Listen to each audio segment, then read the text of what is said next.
We're live! Welcome everyone to more Legend in the Mist. I say as then I have the sudden urge to burp so much, and also I didn't realize I just dropped my sandwich all over me. Damn. Oh my god. Well. Now who's the one who's known for dropping food on themselves? You Well, still, because you were way more pathetic about it. Live on stream. I is only really dropped funny, some though. mayo from my McChicken on me. It's nowhere near the level of devastation from Pie Pants. Yeah, he sounds like he's so well put together. I wish it was just pie pants. It was pie everything. Actually, he sounds like a Mick Cameron. It's the difference of like one, it's like, ah, fuck, that just happened. The other one, the pie incident, it sounded like you were in intense distress. I was.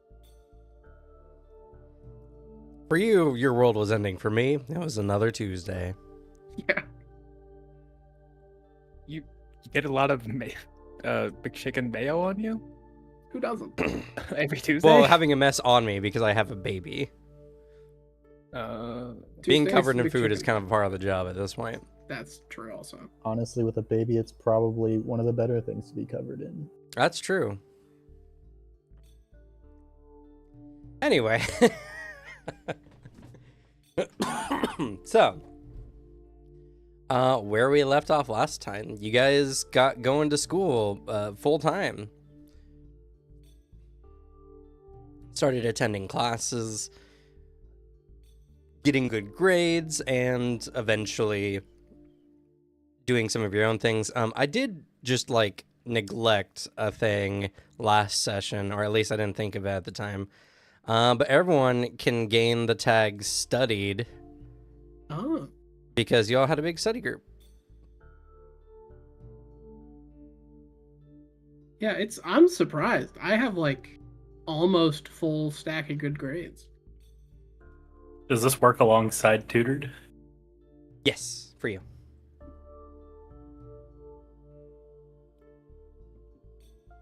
So happy for you, Devin. Dude, I'm such a student. Let's go. You are doing law student right now.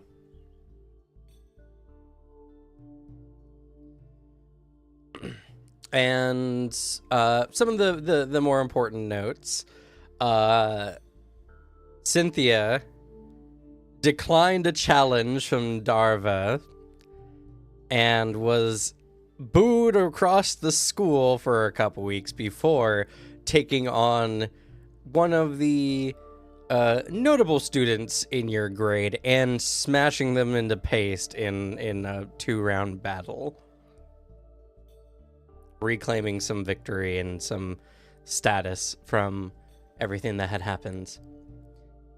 And as well, Evan had gone out of his way to find a teacher to help better tutor him in combat and abilities, and came across a Warren Masters who was more than happy to take him on as a protege. Also was like really excited at the idea of completely like curb stomping a child.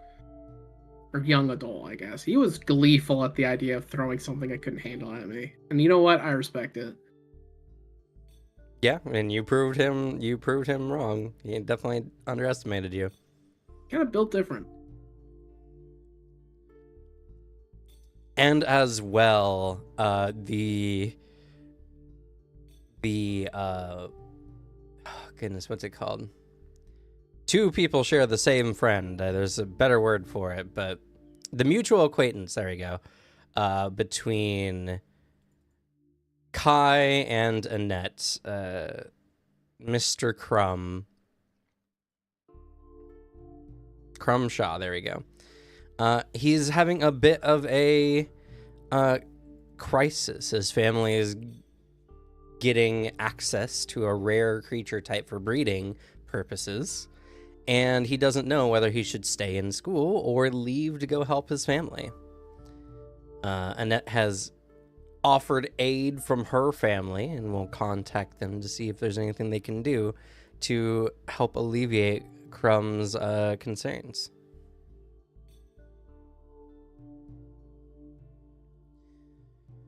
And where we left off, you guys just finished like your third week, and we are going to have a random event. Oh boy.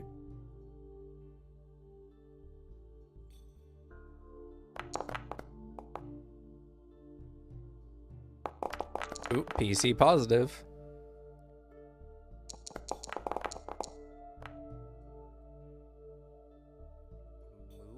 Wound. What the? This is positive? Someone we don't like is getting injured today. Darva fucking dies. Darva dies. No, Darva. Wound. You know what? All right, this is, I think, a really good opportunity for me to pull out, because I like Mythic, but I feel like Mythic's generator is sometimes just single words or even two words together are just super vague. So I'm gonna pull up the Legend in the Mists Interpretive table. Let's go. interpretation table. Yeah, everyone who's been doing the solo play stuff with me is just like, oh yeah, the interpretation table. The voter. Yeah, I was gonna say, is there anyone else doing And solo play? Suzanne. Oh shit, Booter and Suzanne. it's crazy. To be fair, they are very good tables. Alrighty, so what's the nature of this move wound, I suppose? Let's get the wolf.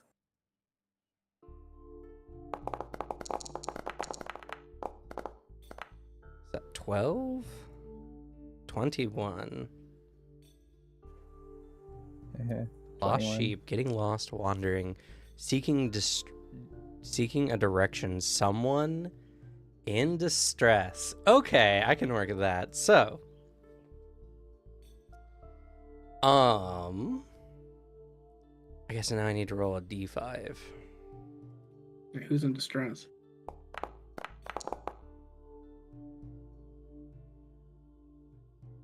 Annette, are you available for an event at the moment? I hear baby stuff.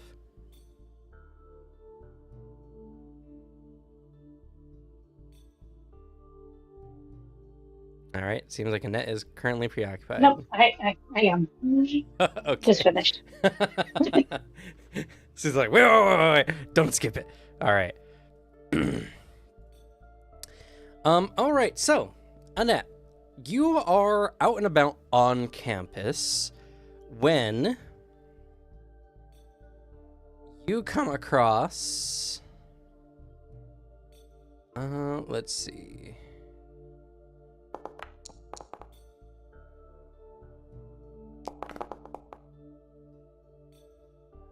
Oh, okay, cool.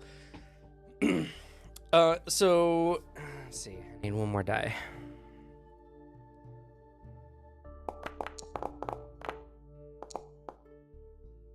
Ready. When you find a venerable elderly person, you know, someone who's probably like in their 70s, wearing what appears to be like an old military regalia, is currently like leaning against a wall with labored breathing and does not seem to be doing super well.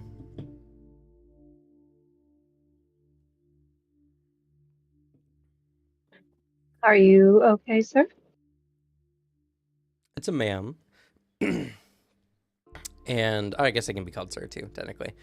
But she looks at you and she says, "Sorry, I was making way to a meeting, but an old battle injury is starting to act up. I just need a moment." Her breathing is shaky, and she seems to be in need of aid. Do you need healing? I am a healer in a sense. No, these wounds are long healed. Some things can't be fixed.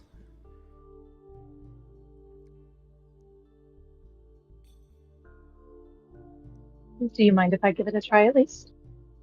Maybe it would at least ease the breathing. Sure.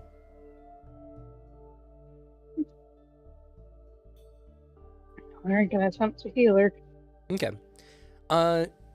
You're not under any kind of stressful situation, and you find that this indeed is a wound. As good as your healing is, it cannot seem to replace, missing ribs Mm-hmm. and just damaged tissue. But it does seem to revitalize her somewhat. She says, "That's taken the edge off, at least," as she, I guess, what is it? Unsteadily, there's the word. Unsteadily pushes herself off the wall. She looks you over and she says, "That's a rare gift you have."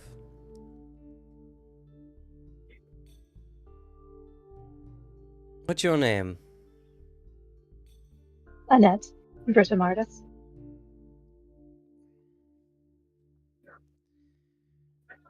Okay, Miss Brent Tamardis, I'll remember you. She nods and Will you be, bows. Sorry, go ahead. will you be okay? Would you like me to walk with you to make sure you get to your destination okay? You've done enough for today, thank you. All right. Hope you have a wonderful day. You as well. Annette bows and walks away. Okay.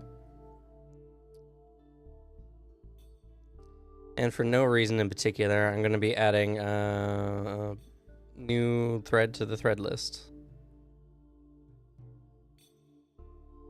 Oh.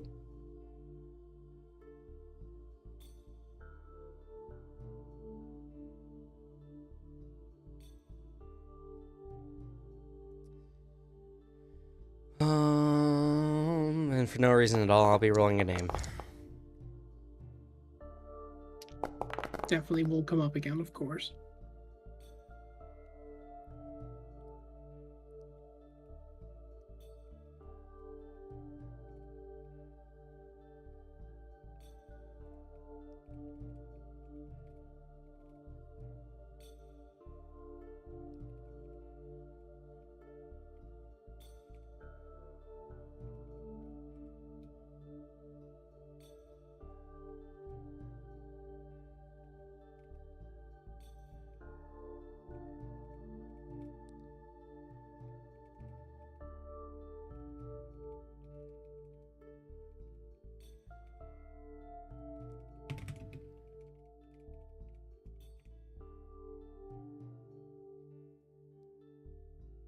Okie dokie.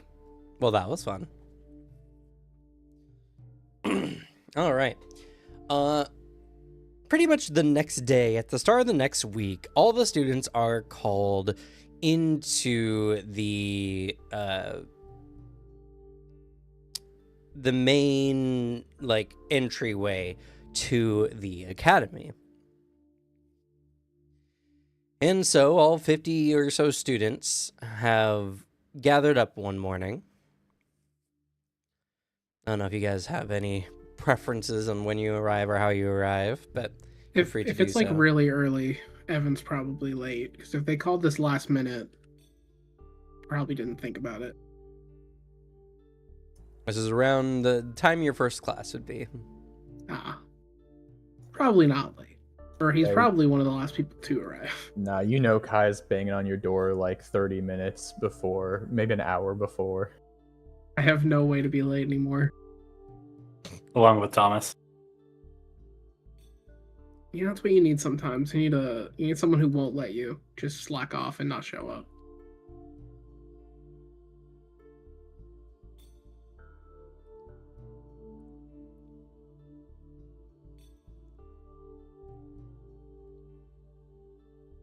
Annette would be on time. Yeah, I probably just happened to arrive at the same time as Evan and them, just by pure coincidence. Okay. And you all know why you're gathering here today. Today is your survival practical.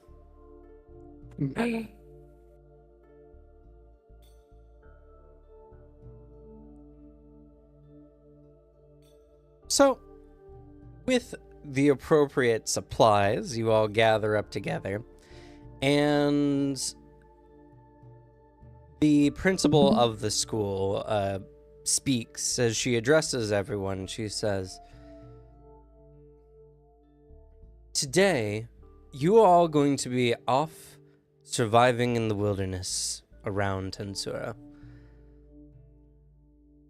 You will be taking our spiritual portal out to a random location, and it's your duty to find your way back to school. Now, this should take the average student 3 days.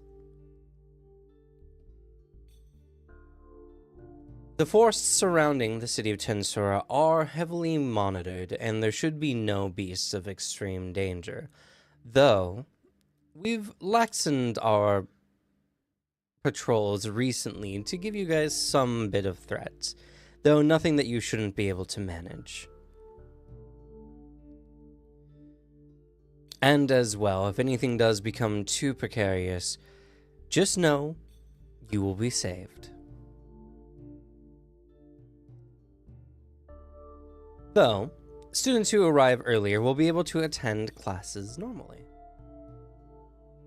That should be more than reward enough," as she smiles. Ugh. Pog. Yeah, Evan just audibly and visibly grimaces at that idea. That's not no fucking award. I'm In standing next addition- to Evan, and I flip to a page in my book and write in big letters, "Remember, do not finish early." In addition, your first major exam begins next week, so try not to take longer than a week to get back.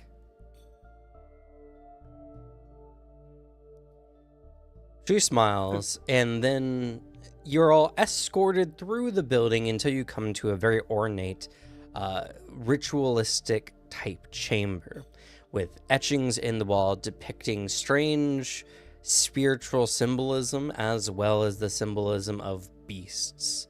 And in the center of this room is a strange archway, apparently made from ornate bone with carvings made into it. The principal goes and places her hand upon the gateway, and the etchings illuminate with a teal light as a portal begins to grow in the archway center. After a few moments, the portal seems to stabilize, and she says, "Good luck to you all." Before stepping through, like, are we still outside? No, this is inside the building. As she's doing the portal thing, Evan takes a quick step outside. He has no qualms about hiding this. Utilizing the fact that he has a good eye for detail and stuff. He's gonna do something a little dumb. He's gonna look at the sun, but he's gonna be looking at like the clouds and sun nearby. Because if we're gonna be poofed somewhere near-ish but random, the change in those little details might pinpoint where he is, or at least give him a direction he can maybe follow. Okay. Find like a cloud that looks like something funny that he can hit as a landmark, and then like, all right, the sun's vaguely here. So then after, once he like does that, thinks he has a good mind for it, he just steps back in. Sure.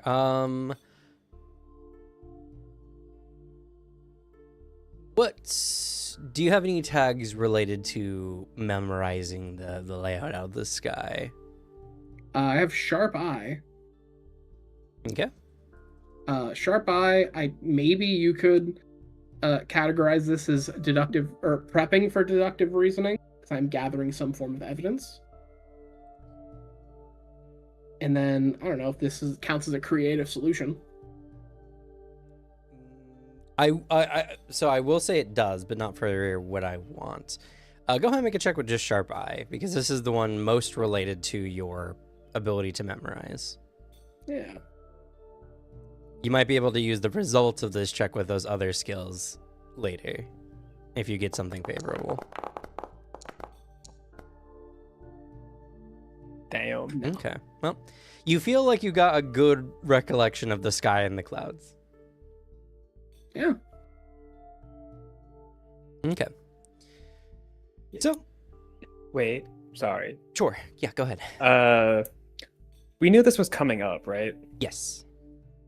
Can I give everyone like at least like a one thing of beast repellent, like the night before? You guys will be effectively together, so you don't necessarily need to hand them out to everyone, unless you Let's plan go, on lads. splitting up later. Just in case. Thank God I was not gonna do well if I was alone. You never know. It gets chaotic out there, man. And plus, I have unlimited of it. I can just give it out if I want to. To be completely honest, all the prep Evan has done is he has a lot of food. Either if we can carry items in our B space, he's got some there, but he has a backpack full of like just shit food he got at like the local convenience store thing.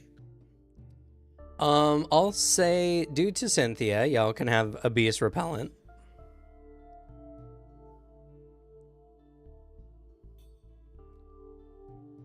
I just go in the backpack. Yep. You're welcome.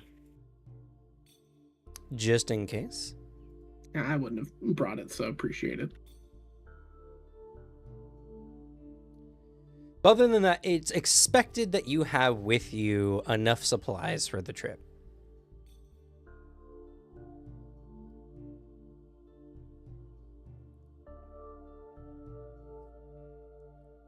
But yeah, as you all go through this ornate passageway,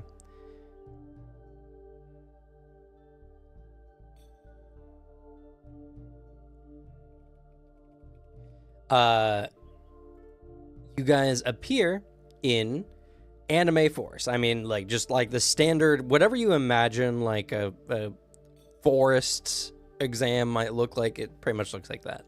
I'm picturing JJK season 1. Sure. There's just trees and maybe like it's in a somewhat mountainous region. And you guys who are either know of or know anything around Tensura, since most of you have likely lived around here for most of your lives,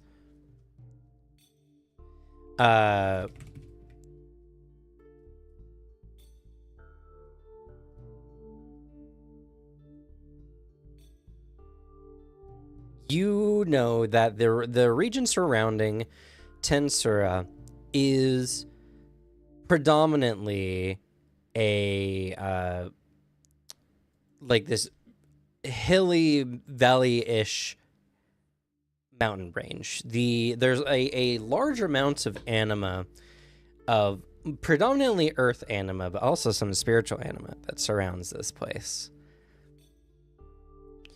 And that has some side effects, including sometimes you can just get lost for unknown reasons. And the terrain is rarely ever flat as well. There is a lot of vitality in this area as well. Though the amount of wood anima is not substantial, or at least not compared to more wood-dense zones by comparison.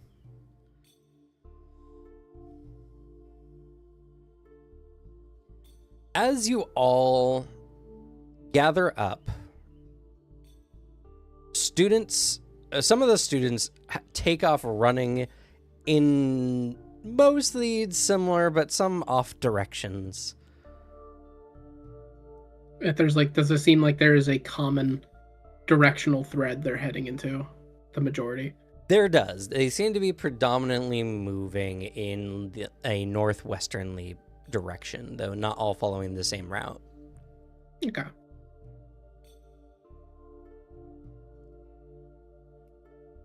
And because you specifically have Sharp Eye, I'll say you notice Darva specifically running off in a particular direction.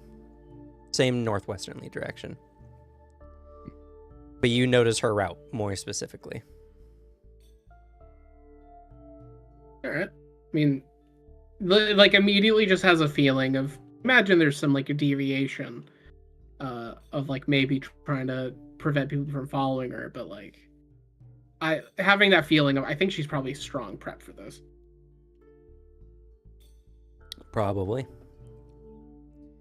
As you're all kind of going about, you all hear Vice nearby kind of snicker. And he's just like, they're in such a rush to get home. I guess they missed their quills and books. Couldn't be me. I agree. I think we should aim for about 6 days around here. Get back with like half a day left to prepare for the test. Just, recharge our energy. What? What? Are you being serious? Well, otherwise we have to go to classes. Won't going to classes help us with the test? What if they cover material that's on that you can't? You need to go now. Well, we were studying like all last month, I felt like. They could cover more stuff today and tomorrow and the day after that will be on the test and we'll have missed it. We need to go now. We'll get a passing grade, probably. I studied a lot last month. Beeve I'm not nearby chuckles, and she says, you aren't thinking about what they're planning. They're going to be turning in more academic work in this time, getting better grades.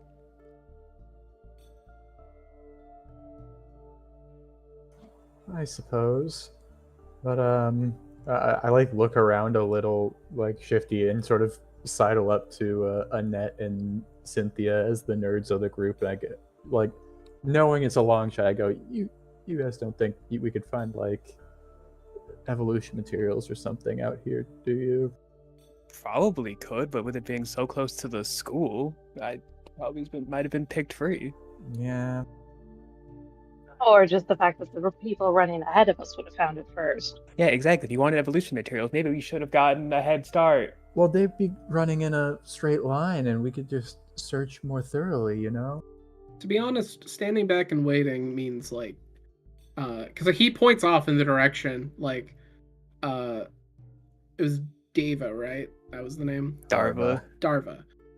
Darva went that way, and like, top performer type shit. She probably is prepped in some way, and if we kind of rush after any of the scary like beasts that could be out here, it sounds like they're all gonna rush for the people, just lumbering through the forest as fast as they can. So if we take this at a reasonable pace, it's probably fine. But if we just go in that direction, we'll at least find something. I mean, I'd argue just for the fact of Darva's strong enough on her own. It's not what she fights that concerns me, it's what avoids her to come for anything after her. True. Or it's just Not all beasts are mindless. That is very true. But could just be she. In that case, if she's as powerful, she is. Sounds like someone to be very confident in taking the most direct route. And Cam, do we know if it would be even a little bit possible for evolution materials to be out here? Evolution materials are unlikely. Yeah, I thought so.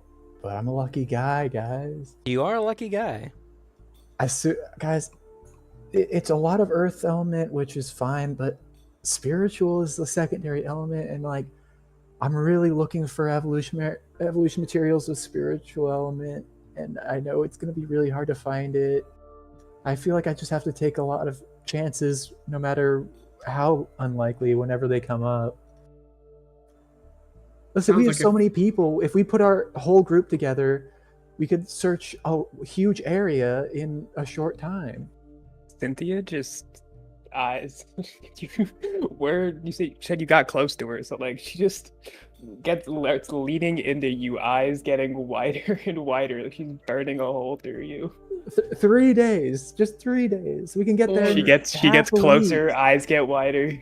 That is about most of the classes. That is about the time they projected, but like if we just start wandering in that direction, if we stick together with like base squad, I mean, if we find anything, we find anything, but we got a decent spread.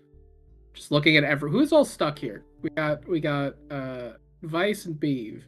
Got anyone else? Most everyone has run off, and this is actually for a variety of things. Let me state out the stakes so you guys know exactly what you're getting into. You guys will gain a number of good grade points, by the way, of 7 minus however many days you take to get back. So that's how many good grade points are on the table. So on an average, you guys should get 4 good grade points, which is pretty good. If nothing happens.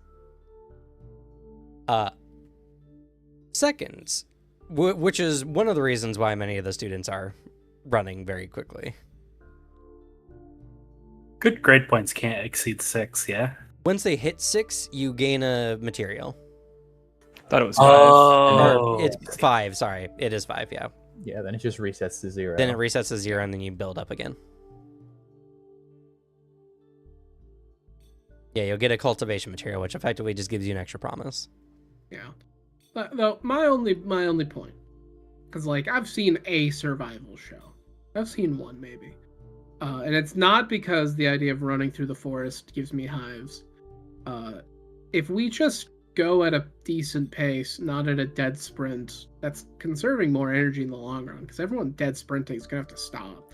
If we just maintain a good walking speed, like that's enough time that we can on the way look for anything that's interesting. If maybe they left some shit out here or something. And if we run into wild beasts, we want to conserve our energy so we're not too tired to deal with them.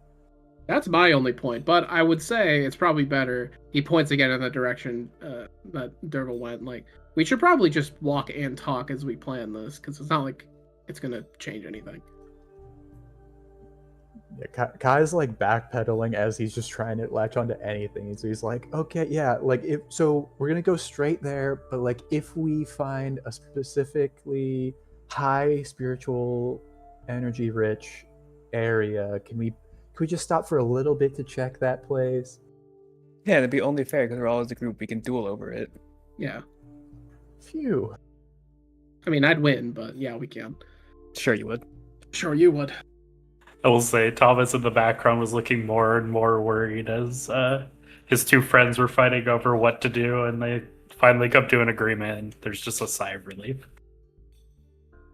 All right. And then as soon as everyone starts walking, Kai sidles up to Evan at the back of the group and goes, "Hey, so if we find anything and we have to duel over it, you'll help me out, right? You'll be on my side." He shrugs. I grab Thomas as he's passing by and go, "What about you? We're all in this together, right? We're sort of, if we have to duel over stuff, we can help each other, you know? Because you guys don't want a spiritual evolution, right?" Really thought about it. That did not come through online.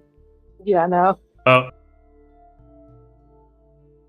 He's just like, I don't know. I haven't really thought about it. I mean, you seem to want it more, though, so yeah, sure, I could help.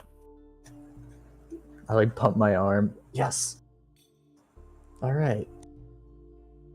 I was going to mention some other things, just so you guys know. Okay. The chances of being encountered by wild beasts increases based on group size. Which is another reason why everyone has run off on their own. And you guys kind of already hit the last point, which is scarcity of materials. Any materials found are not likely to be plentiful enough to share amongst multiple people. All right, let's hurry, I guess.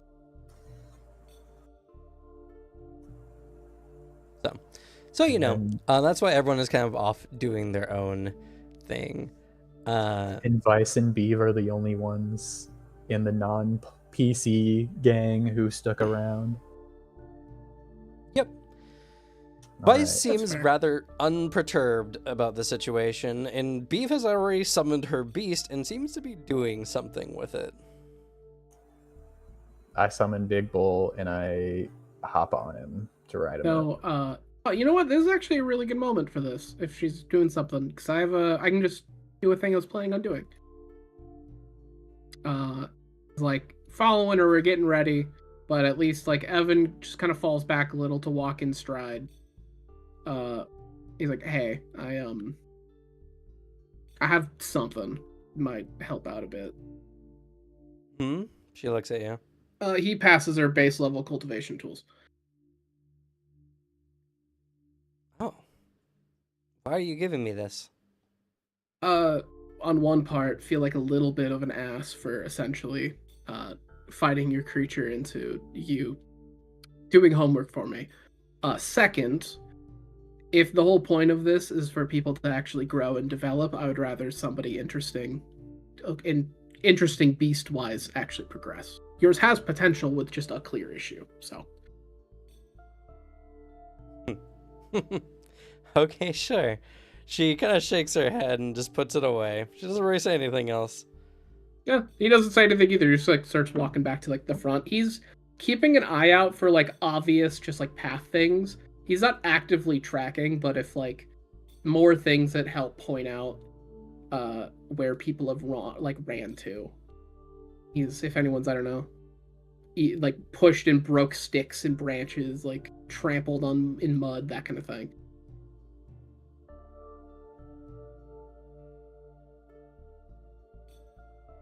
I just have a question To whom are you saying this? to the GM. Ah, yes. Since we deal in spiritual energy and anima, are we able to sense that in the natural world? So here's the thing. Yes, more advanced beast tamers develop a spirit sense, which is helpful in many situations. So someone without that spirit sense could still attempt it, just not as successfully? No, it's a very developed skill. Okay.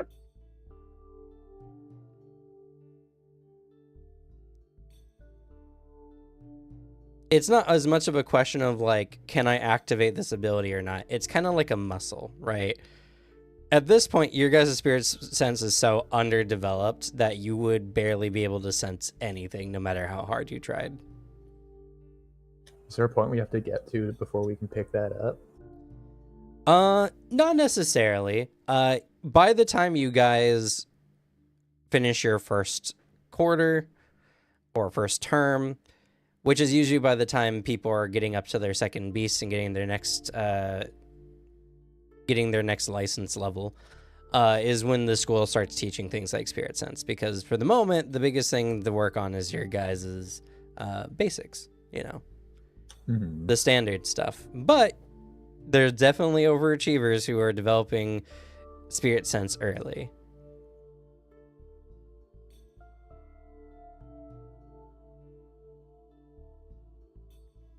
And there might be even students out there who have their innate ability probably is just an enhanced spirit sense.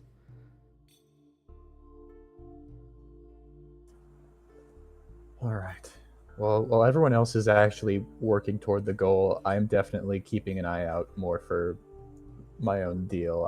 I'm real hung up on getting this potential spiritual evolution material.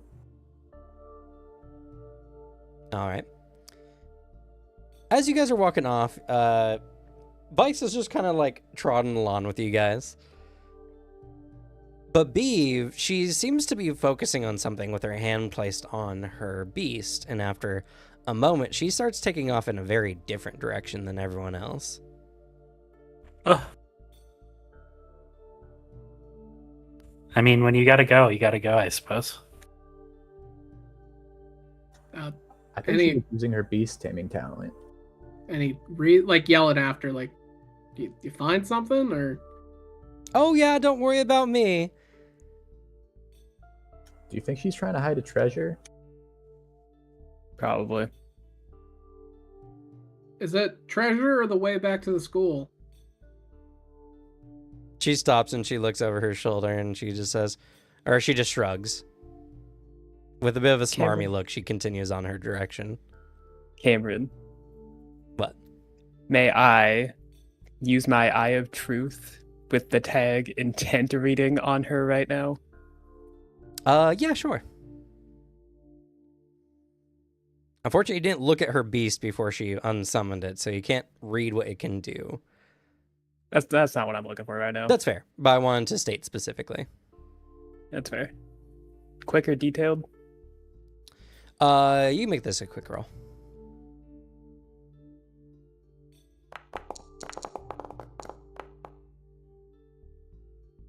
Okay. 2, but this is a success with consequence. So for the consequence, I'll say you gain 1 valuable bit of information from this read rather than 2. What would you like to know?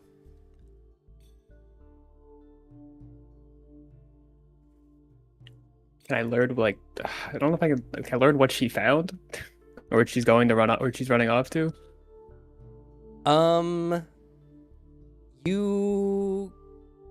You can read her intent, so you can get like a vibe of how she's feeling or what she might be intending to do. What she's feeling right now. Okay. She feels incredibly confident in her course of action.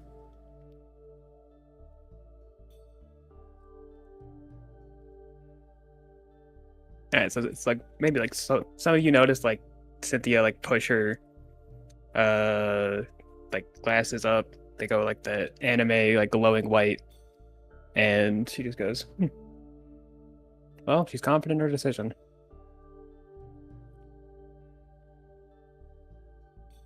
I mean, if it's treasure, we won't follow you and take it. She's not even paying you guys any mind anymore. Damn, and I helped her out. She did act pretty surprised by that, that's for sure. Yeah, does that give Annie, like, little change? No. Damn, it's fucked up. So I mean, I don't know what you'd guys- expect from someone you literally beat up for your homework. Yeah.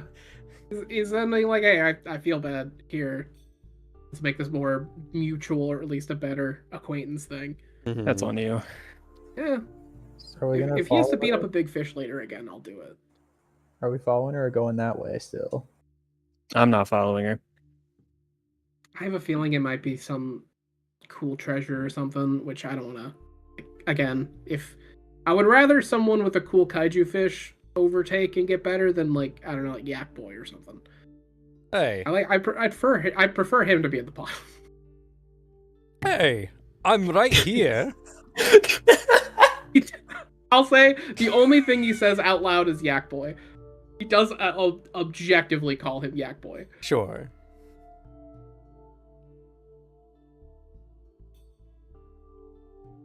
Anyways.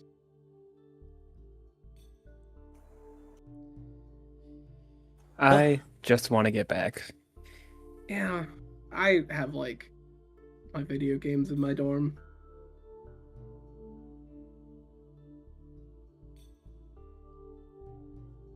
Do video games exist? Homework.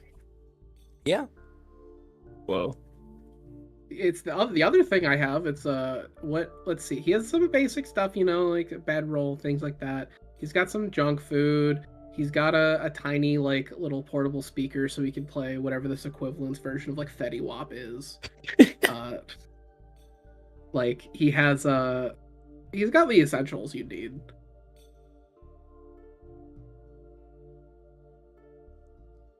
Yeah, imagine tech-wise, this is a very, like, Pokemon level of tech. It's a very interesting looking like cell phone that has a Bluetooth that's called something different. Sure, It's like I'm just saying as a level yeah. of technology in general. I'm just thinking about how in Pokemon they have like such crazy phone tech. Yeah, well, the Pokemon world tends to be, like, a little bit sci-fi. But, like, It's everyone... like- all people exist literally, like, just in city areas. Yeah, they have like our modern equivalent tech like whenever the games come out, but like it's always a little cooler. honestly, the biggest difference is not just anyone can have beasts and travel around and be safe. It takes a lot of particular training in order to have the yeah, that's spirit actually developed. a good question. Do we have service like on our phones? No. Tensura and the regions around Tensura are well known for their bad service due to the magnetic typical like interference due to the high earth anima in the area. Damn it, are you telling me I can't open like Google Maps or something?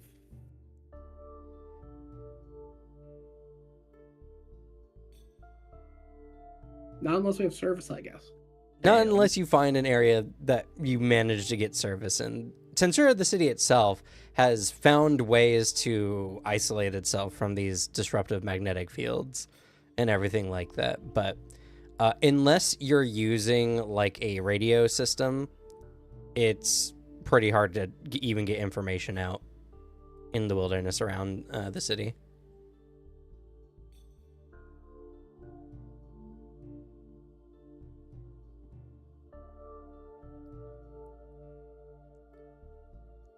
But all right, so you guys are following the direction that Dava went, and it is particularly rough. The area is, while not particularly dense with vegetation, it's not well suited for human travel either. You have to go around a variety of like steep dips in the land or thick brush, or it's hard to go straight in a line. You need to oftentimes make little navigational things. And since Dava seemed to have a very clear idea of how to get out of this and what to do, it's not long before you don't really know which way she went. So, how do you guys travel or navigate back?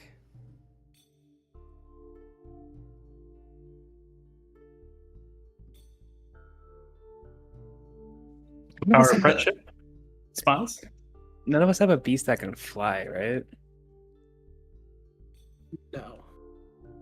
No. No. Damn.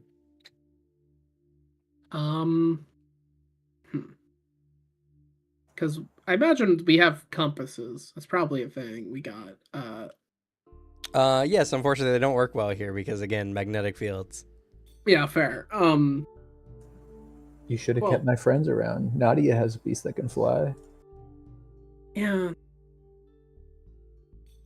I mean, if the ideas we had in a direction, that one at least gets at least a little help with like the sun, because if you know where the sun is and what hemisphere you're in, it makes the sun using that a little easier to just to know like we just keep going this direction. But I don't know, we could like climb a big tree, see if we can catch anything noteworthy, because if we're like heading right to a giant impassable mountain, I don't imagine that's like a big thing we gotta cross to get back to the school. There are no big mountains between where we are and Tensura. That's something. Mostly just deep valleys. But you know what? I still kind of like that tree idea. As Evan summons his beast, then like climbs on his back and gonna have his beast climb the tree. Okay. It's a big tree. Sure. You find a particularly large tree, and as you climb to the top, you see you're in some kind of valley in a sea of trees. Okay. Looking northwest-ish is. I don't imagine like, oh, there's the school, but like, there's nothing that would dissuade us from continuing going northwest. Nothing that you can easily see through the tree canopy top. No deep mountain ranges, no ravines, nothing along those lines. Second bit, looking in the direction B ran off to. Is there anything notable I can see from above?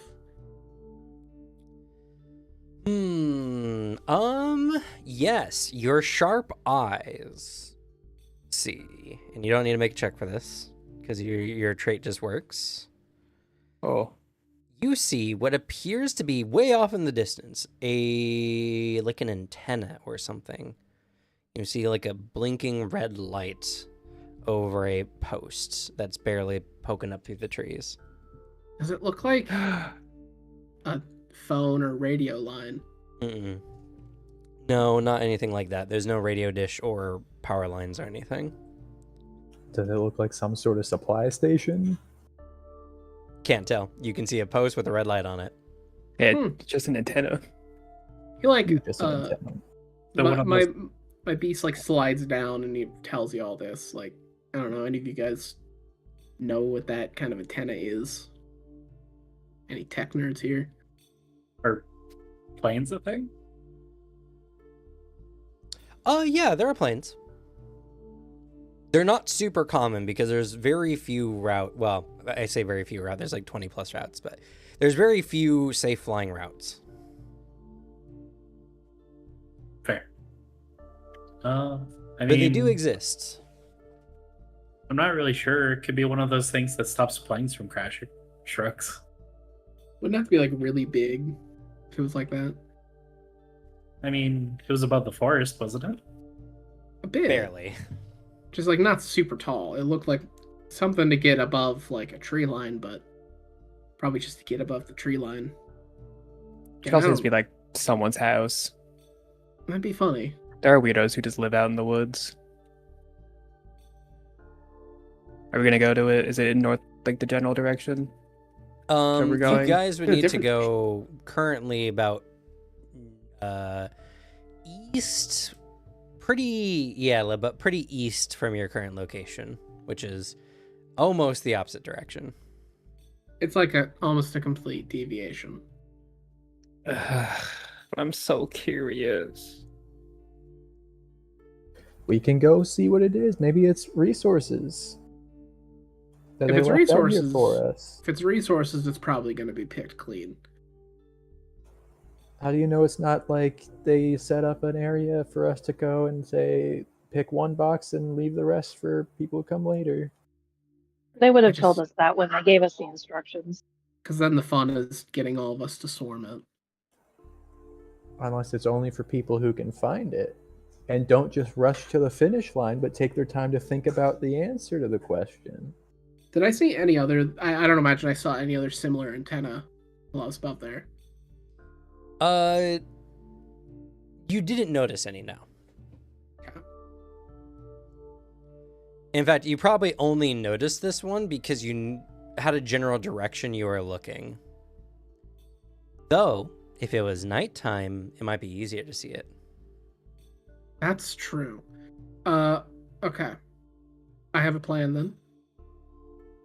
Because my first thought is that it's something that might be able to get some form of service, or maybe it's a guiding beacon of some form. If it's night, and we can check again, and we find more, which you're not just going to make one solitary antenna randomly in the woods, you're going to have something. We can then catch it, see if it's something cool, see if it's something fun. Or if it's, I don't know, maybe it's a direct conga line right back to the school.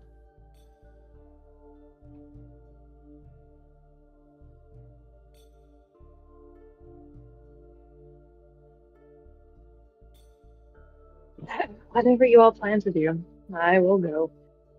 Seems like better I just focus on patching everyone up as we get injured.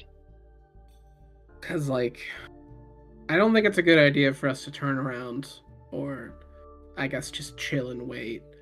I think try to get back reasonably.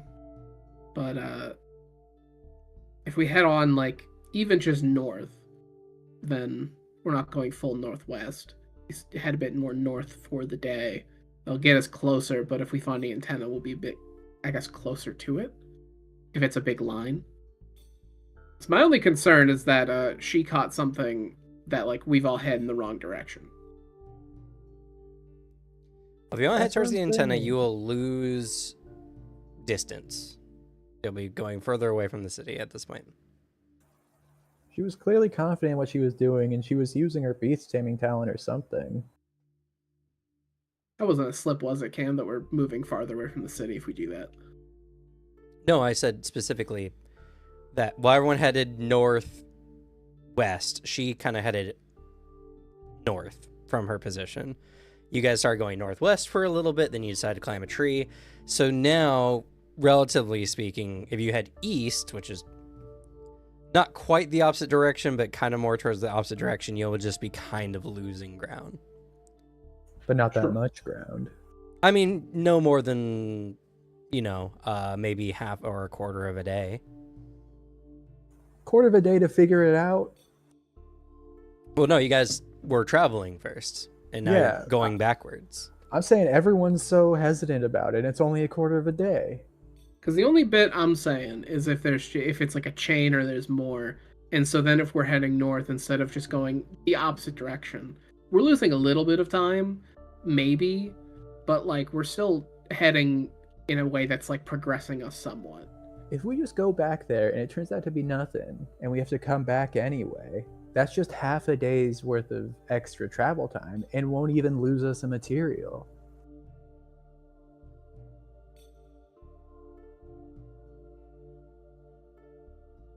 Or we could be walking into something far more dangerous. These aren't the only things that rely in these woods. There's always poachers trying to capture more powerful beasts, and they're usually not keen on letting anyone around them. Well, the school would deal with those people, and if that's the case, are you gonna just let Beeve walk right into poachers? All alone? She didn't even go that direction. She went north. Isn't that where she went? She She went went- north, but now it's east from where we are now. Let me draw lines. We're talking about going to where she was heading, yeah? Yeah, Yes. Are- So which is Oh. currently. yeah, this is where in, you started. Most everyone kind of went off in this direction, and Beeve kind of went this way.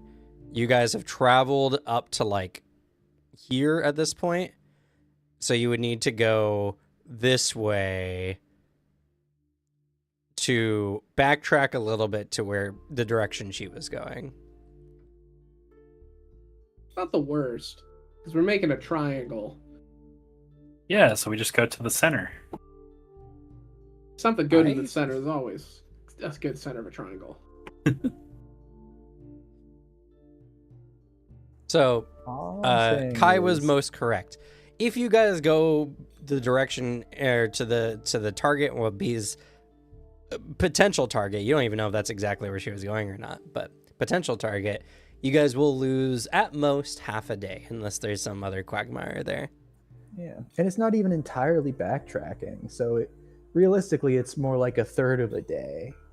It's not the worst thing to go peek and check, but yeah, if we were losing a whole day, that'd be. I just don't want to spend another day in the woods, but like, that's not the worst amount of time.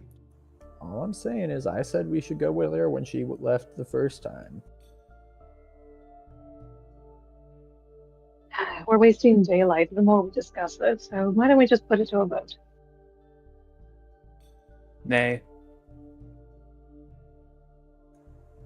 To the light. And I look at my two friends who have agreed to be on my side when we fight. So that's one vote for the light, one vote not for the light. Keep going. Huge puppy dog eyes. More in like the moment, trying to think of. He's running the mental math because the thing he's the most concerned about is, did Beeve see something that everyone else missed?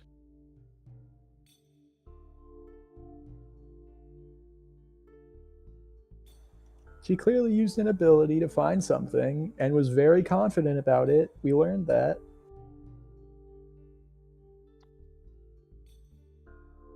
Do you think they're being fishy? No, I think they're being kaiju-y. Fair. I think there isn't much harm in going, so I'm for following after. All right, it's 2 votes light, 1 vote not light. And the longer we wait to make the decision, the more likely we're going to miss out on whatever's over there. What was the vote for not light? The vote for not light is just to keep going. Keep going in the direction that Dava was going.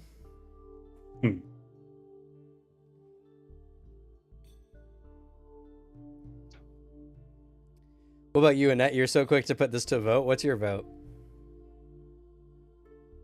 Well, she's already stated she's on neutral ground. She personally would prefer to go along, but will do whatever the team votes on. I'd like to invoke my Vice backpack item to add a vote to my side. Vice doesn't get a vote.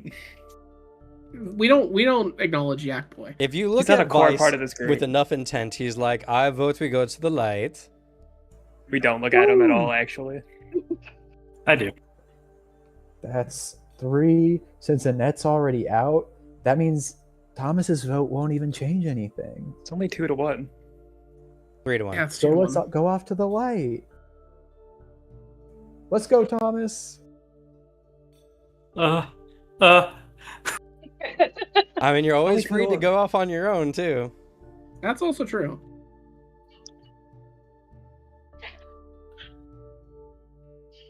I'm not gonna do that. I just don't respect Yak Boy. I kicked his ass.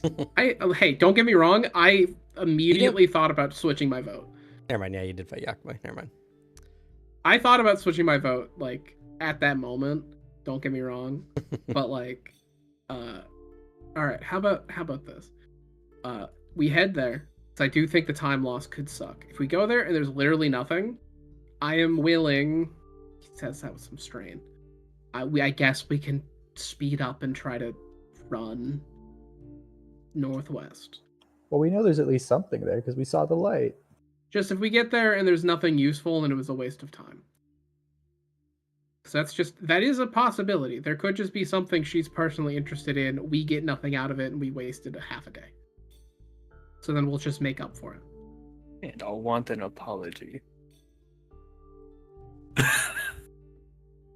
I have zero qualms giving you an apology.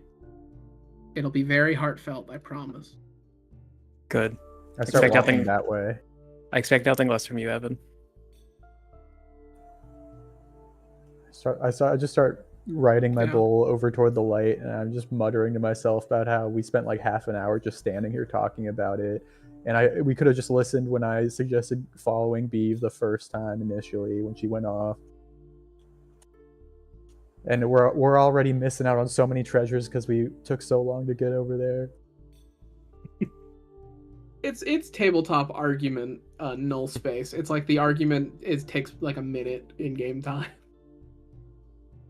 Thomas looks stressed. And then looks over to Cynthia. He's walking away. You're not walking away from me. I'm going with the group. I think he meant as he goes towards the light. Yeah. All right, so God, you're dying. y'all go to where Evan saw the antenna. Indeed, it does take a good few hours to get that far. Definitely getting well into the afternoon at this point. When you guys approach what appears to be a ranger station out in the woods. You can see the base of the antenna as it reaches high up and through the trees. You see a small little building.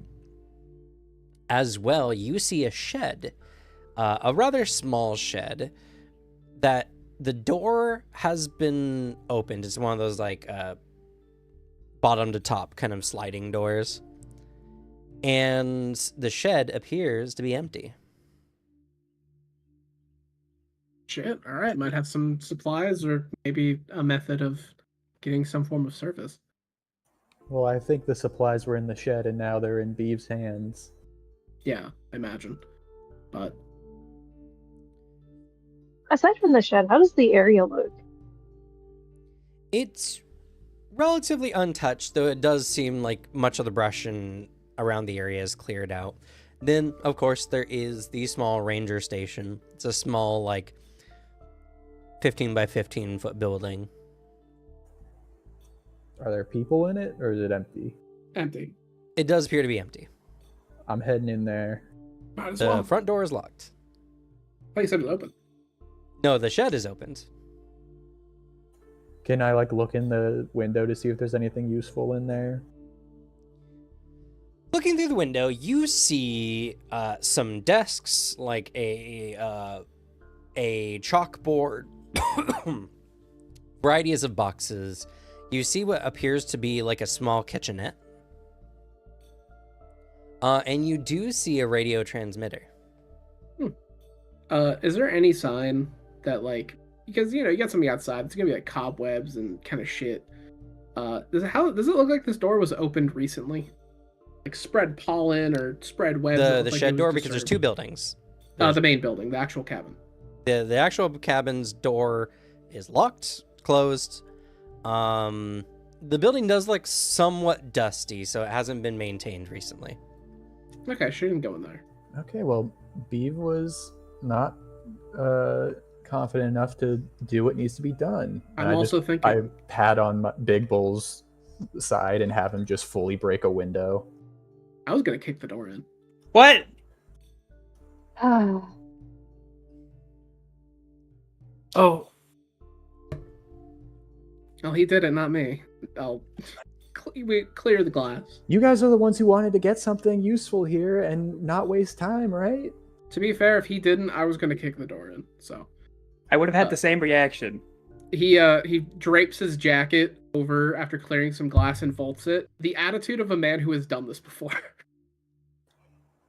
I vault the glass right after you with the attitude of someone who hasn't done this before, but is very loose in his morals at certain times. This isn't that bad. He's willing to do stuff if it's necessary. Evan already doesn't care, but he's figuring, I don't know, the school will pay for it. Yeah, this is in the testing zone, so clearly they've taken this into account. actually, just out of curiosity, how loud did the sound of glass breaking echo through this little area? Not too much. The trees absorb most of the sound. Glass isn't that loud anyway. I don't know, were you anime screaming when you broke the glass? No, it was very casual, me patting my bull, and it just putting its horns in the glass, and now the glass is not there.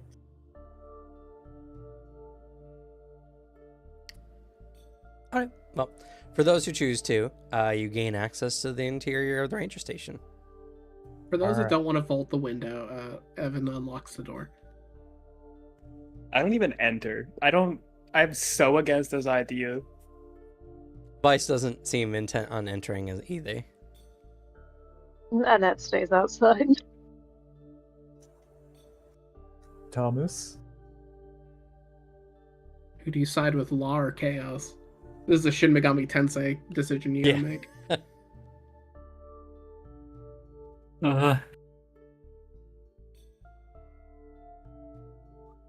Why do my friends keep doing this to me?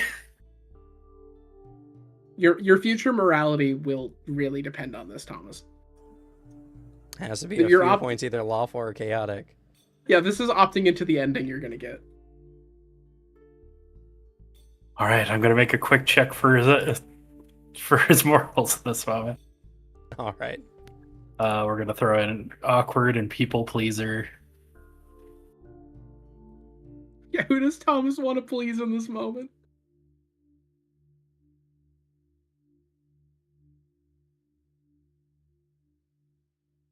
I guess, is he normally a moral person? That will determine what the check goes towards.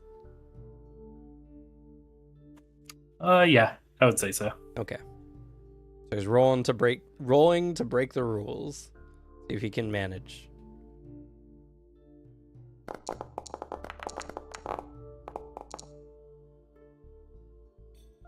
Close. You see a line I of will text say you pop will up. not gain improves for those. I didn't think so. I was just doing it as a judgment call. That's fair. You see a line of text, But pop it up will do it on the your sheet corner. automatically, so just verify. Yeah, I lowered it by the one that I gained. So Kai will remember this. And Thomas was just like, I'll stand guard. Kai's just like just searching through drawers and stuff and boxes and muttering like they wanted to save time so badly, but they're not going to help search for stuff. Is there like maps in here? Any good old like ranger information that we can get? Yes, there is a map of the location. Perfect. Yep, like I said before, there is some supplies. They have some dry food here, lots of coffee supplies here, some gasoline in a variety of canisters, and the radio transmitter. And those are the most notable things here, along with the map, of course. There's a radio transmitter. Do we have service on our phone? Or is it just a... No, it's skill not what a radio issue? transmitter does. Yeah. Just making sure if that, like, if this area, if it has some form of radio connection, does it also have that? No, that's if why anywhere it has a would- radio transmitter, because they can't get normal, like, internet connection or anything here. Yeah. Looking at the map, can we figure out where we are? Yes, it doesn't take you too much effort to do so. The station is marked on the map, and you see a variety of stations marked on the map. And indeed, the northwest route did seem to be the most direct route to the Tensura. Okay. You guys are approximately about 58 miles from the city at this time. Okay. With the map information, because like where we were traveling, that direct route, it was like direct, but there was a lot of like really inhospitable terrain we were going through. Not Is it- inhospitable, but there or was not- rough terrain for sure. Not good for people to just beeline through. It could be Sure, better. yeah. Is there a route that Evan can kind of piece out? Looking at the map,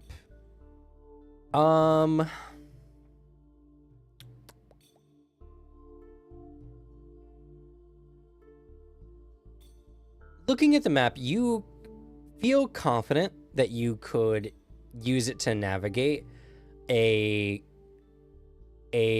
somewhat better route. And as long as you're taking your time and using the map, you feel pretty confident that you could get back to the city in probably 2 days.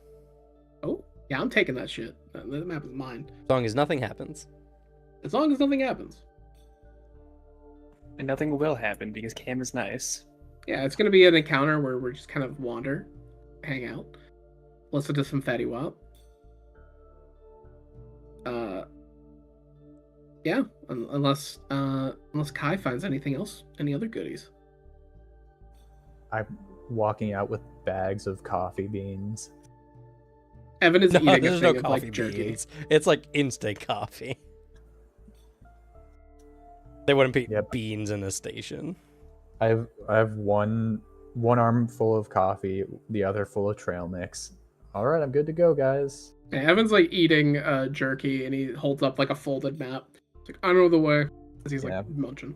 I take like a pot or something to boil water and make coffee in. You're bringing extra pots on top of what came in our gear. Oh, okay. I'll leave the pot. He like shows the map to the others. We can get back to the school in like 2 days. He like traces his finger like across the route that he's mapped out. Oh, it's great news. Suddenly, it's not so bad to break a window here and there. And no, it's still bad. Like it's because something good happened to us doesn't mean what you did wasn't still a bad thing. I think breaking and entering a radio station is still pretty bad. You know, this is actually a fun time to plan out something Evan's been tinkering away with. He has 2 ideas for this. Okay. First one,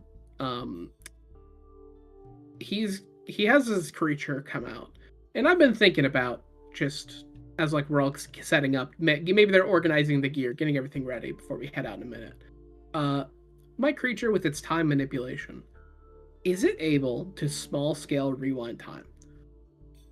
Just something very tiny, like not some like a person rewind, but my thought is like of other applications of time manipulation. He's like, can I rewind the glass breaking?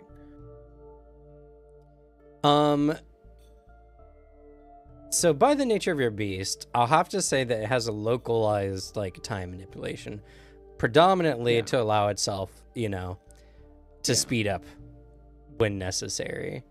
So it probably could have if it had been done immediately after the window had shattered, but Makes not sense. this long, and it wouldn't be any more than a space in which it could fit it, like its arm or whatever.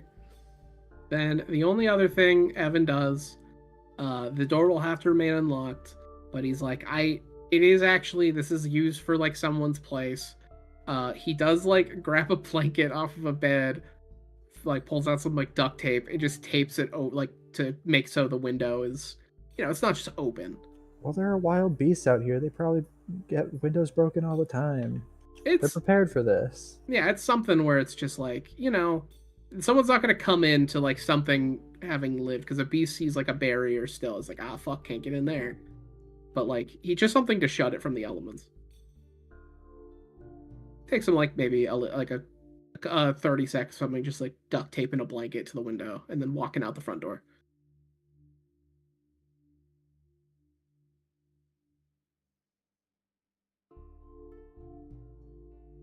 Also, I'll remember the comments, Ty, when you ask me for help with healing homework.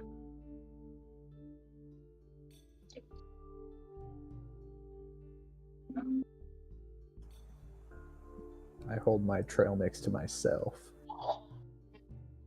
Evan offers you some jerky he found. Oh, nice. Oh, not you, Kai. No. To make up for. You have a thing of trail mix. He's passing stuff out to the others. Yeah, I held out some trail mix to Annette. Yeah, he's like to Annette, like here in the healing homework. He's like, well, I would like healing homework, and I didn't make any comments. And he's like, here you go. Here's some jerky. And I was always against this in the first place, so.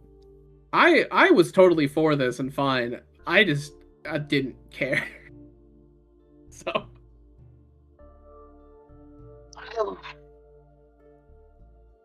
To be fair, I was fine with going along, not for breaking and entering on a public servant's ranger station. That's why I This taped is the blanket over. normal. This This is stuff happens all the time. breaking and entering into a ranger station. There are wild beasts out here. And you attempted to steal a pot. We've stolen all this stuff. I'm leaving. Yeah, we can We start walking stole the right everything. way. We didn't take any of the gasoline. I have zero qualms with stealing. It's just going to be very evident what happened. I just don't really. It'll be fine. The This is school all will pay accounted for for the test. I don't think it's actually accounted for. I just think the school will have to do it. This is very much an illegal act. Yeah, this is 100%. Like, this is not something to test at all. You had done a crime. We have 100% done a crime, but if we're far away, not our problem. We have not. I'm not. The only reason we is you two. All I have is a map, and unless they have like insane forensic monsters, I'm just gonna get rid of the map before we get back to the school. Everything else will be eaten. That is evidence being erased. Fair enough. Was that the only copy of the map? Yeah, that's all I found. Or like there might be other specialized maps, but this is like the map of the area.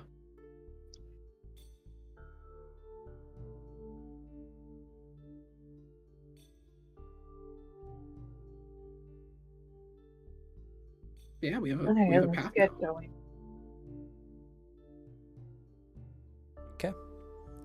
And I'll also let you know, since none of you already looked into it, Beeve came and she stole an ATV.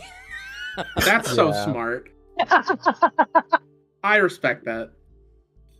That was what was in the small shed. That makes sense. Well, That's I think why it's a there's good thing gasoline in the station. this didn't happen. We didn't find it because it would have been all of us fighting over this. Because an ATV can't fit the entire like. Oh yeah, it was like Yeah. a ATV. And also, I will say, I'm gonna be honest, I think that is a worse crime than stealing some food in a map. I'll say. Yeah. That is an expensive piece of equipment that, like, when she shows up, unless she hides it somewhere, that is, like, so traceable. I think it's gonna be unlikely. She's gonna just drive right up to the city in an ATV. Would be It'd be so really funny. funny. Though. Would be so funny if, like, it had the specialty, like, novelty horn, and she just drives through for, like, sheer happenstance. Some guy's like, wait a second. That's mine. Like, I did that. Hey, we have a map now. Okay. All right. Well, you all travel for the remaining part of the day, and now I get to roll my encounter table. Or encounter check, rather.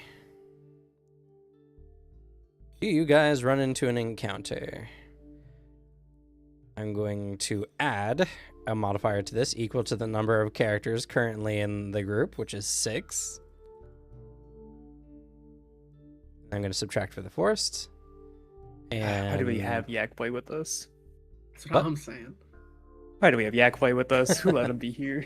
If he stands in the back and charges up his big move, it'll be huge. I'll finish it before Same. he gets to charge up. Actually, it is literally a situation of, like, Slug and I have 2 creatures that are really good at just, like, one shot, like, 1 turn or 2 turning something. Me too. As long as I don't roll a 3. Sure, I guess. If you say so. I believe in your beast. I believe in all of our beasts here, our being this specific player group. Not the unwelcome +1. No, I don't. But he can charge up all he wants. Like, that could be helpful if we all, defend him. But still, let's see if we get an encounter.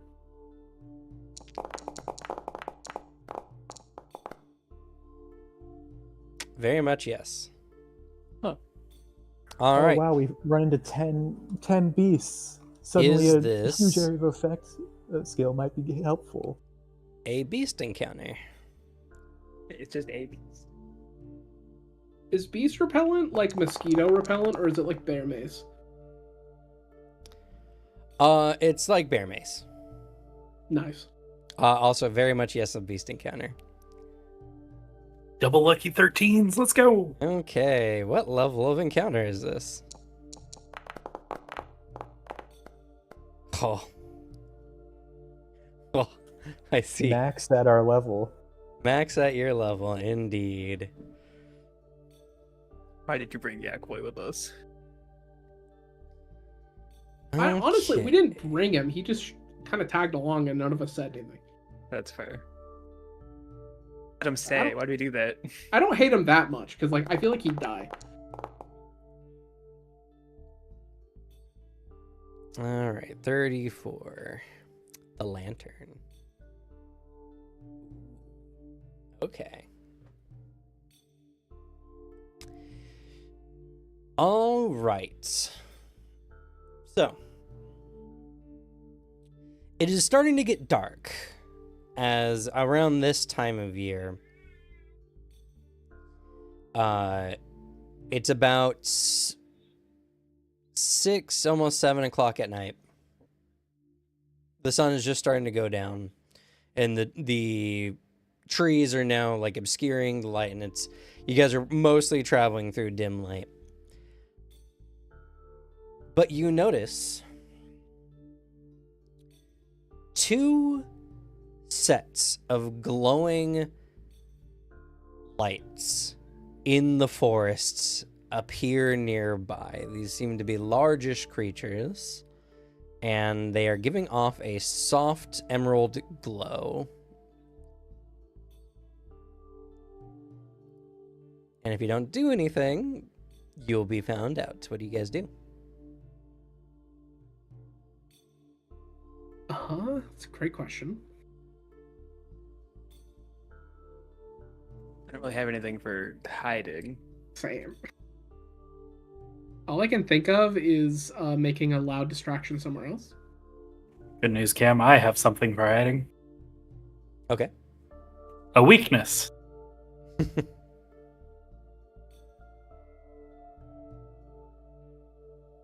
My only idea is throwing a rock very hard in like a different direction from us so they hear that and we can skedaddle. You Yeah, guys I also thought- don't have to hide. You can prep, engage, do anything. Yeah, my other thought is just I think I could fight eye is of truth good. them right now. I think I'm gonna try and just psych my boy up. I want to get him hyped for a potential battle so that he's ready. Similar. I'll have my angel out and just like looking at the green light. He's not the type to be like, I know what kind of beast that is, but he does just have like good ideas and prediction. So he's just gonna prepare for like them engaging with us. Okay. You all get to decide who takes the spotlight. I mean, I can just eye of truth right now, guys. I You gotta do try need to to see the identify creatures- it's not biology. Clearly, in order to use your eye of truth. So Sorry, say that again. you do need to see the creatures do have- clearly to see them. Ah, okay. I'm trying to Suzanne do would be the something best. Suzanne would be the best at like identifying from this information. It's like beast biology. Yeah, I I'm mean, just trying Suzanne do will also something need different. to probably see them to best identify them. True. The thing is, like, you don't have to do anything special, but it just requires that you run up to the creatures to perceive them. The upfront like physical beast users, or at least the two granted people who have like I have the ability to identify and such. We could Evan, for example, could help get its attention away from you guys. So like whenever they would come and engage with us, they'll immediately see like me and maybe another person or two. So then you guys can quick identify.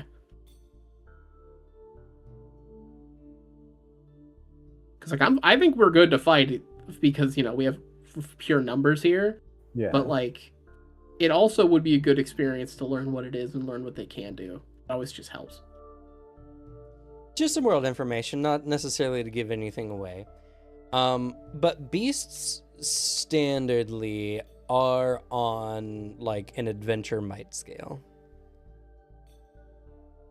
Anything I like agree. origin level might is typically young beasts or underdeveloped beasts or beasts that come from relatively peaceful areas, which this might be considered, considering it's normally pretty cold by the city of Tensura. But pure I'm just saying how that much there's a chance that numbers they might have adventure level tags. Fair. Even if it has adventure level tags, I think our group can handle it. We have a lot of guys. I think that is the contender. If it was like 2 or like 3 of us at a time, I'd be a little bit more wary. Raw numbers, I think we can work with this. All right. I'm just gonna psych up then. Does the group want to give kind of the spotlight? And then I can go act as the decoy, I guess. Sure, I'm fine with them having the spotlight. Yeah. Sure. Okay. I'm gonna sneak punch in. I suppose. I guess I will then like try to just go a little bit away from everyone before starting my attack, my initial opening, and I will before the fight starts, I want to just get a psych up on my longhorn, just like everyone's looking down on us because of our performance last time, but that was just an unlucky start. This is our time to make a comeback. This guy's a real beast out in the wild. It'll be so impressive when we get a huge hit on it. So let's go. You got this. We've been practicing for this. We've been learning for this. You got this. And I want to use my Beast Tamer, my Metal Bovine Affinity, my Stubborn Will, my Ironhide Longhorn, and Unshakable Mind as like it's using its stuff to get there mentally. Okay, so because you're currently not under any threat or anything, no check is required. As long as you have appropriate tags for what you want to do, I will allow you to just add a psyched beneficial tag on your guy. Nice. Equal to the power that I would have? No, just a tag. Oh, okay. Good enough.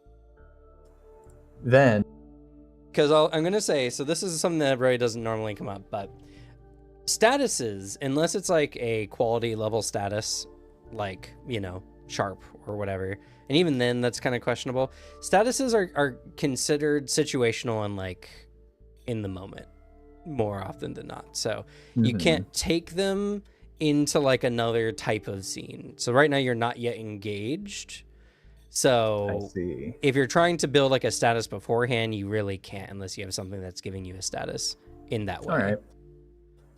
Yeah. Then I will get psyched up, and I will just like go around to the side so I'm not coming from where everyone else is, and just I guess as a good distraction, I'll yell out, "Big Bull, go all out! Big attack to start!" And just have it charge fully in. Okay, sure thing. So, as Big Bull goes charging in, I'll say because you shouted and everything, you won't get any kind of sneak attack or benefit like that.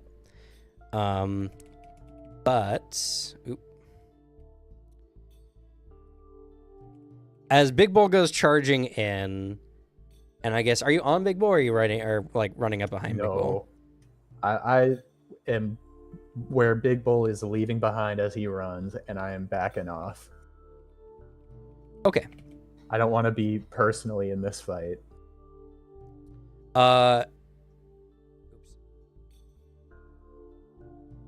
Big Bull comes running up and comes up to two large gemadillos with emerald hides. As Big Bull comes charging in. All right, what tags do you want to use for this attack? All right. Beast Tamer. Metal Bovine Affinity. Iron Skin. Charging Posture. Ironhide Longhorn. Stunning Headbutt. Unrelenting Charge. And then I'm going to use my Lucky Start and burn it. Okay. With my it all works out. Sure. Then I think that's it. Would my straightforward, as it just being like a straightforward charging attack, come in?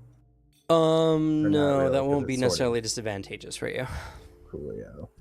You can apply your and psyched I'll up. Psyched up as Yep. well. Yeah. Okay. All right. So,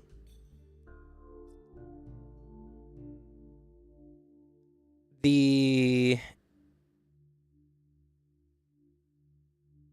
Gemadillos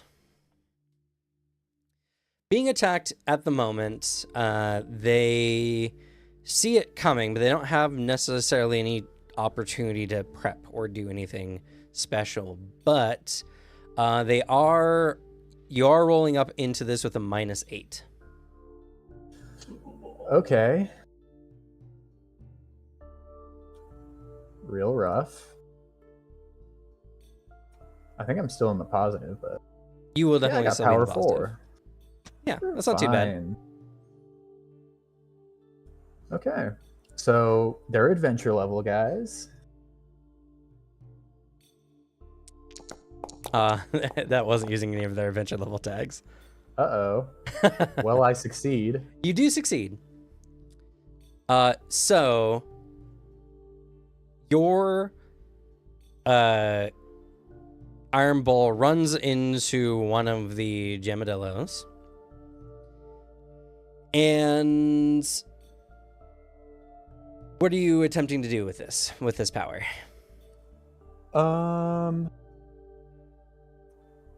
I guess my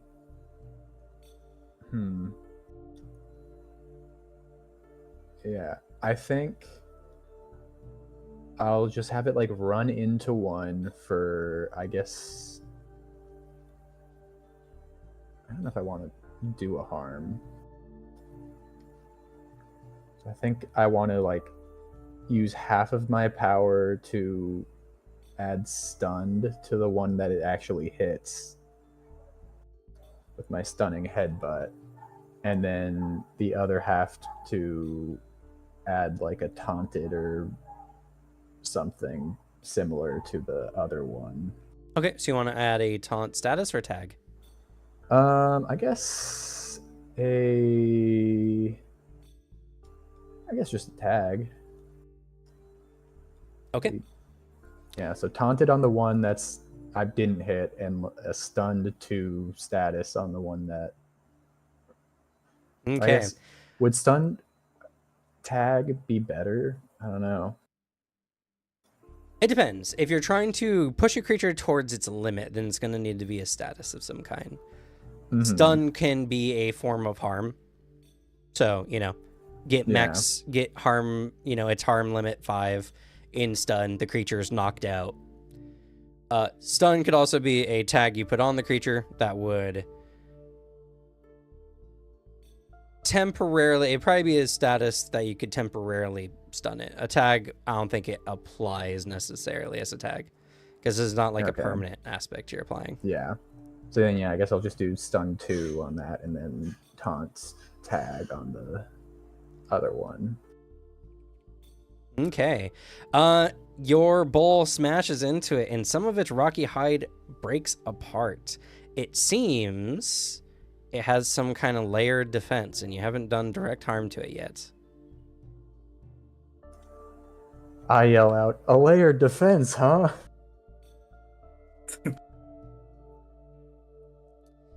All right, so the bull comes in, makes a big show of it, slamming into one of them, and is kind of drawing aggro. You're taunting.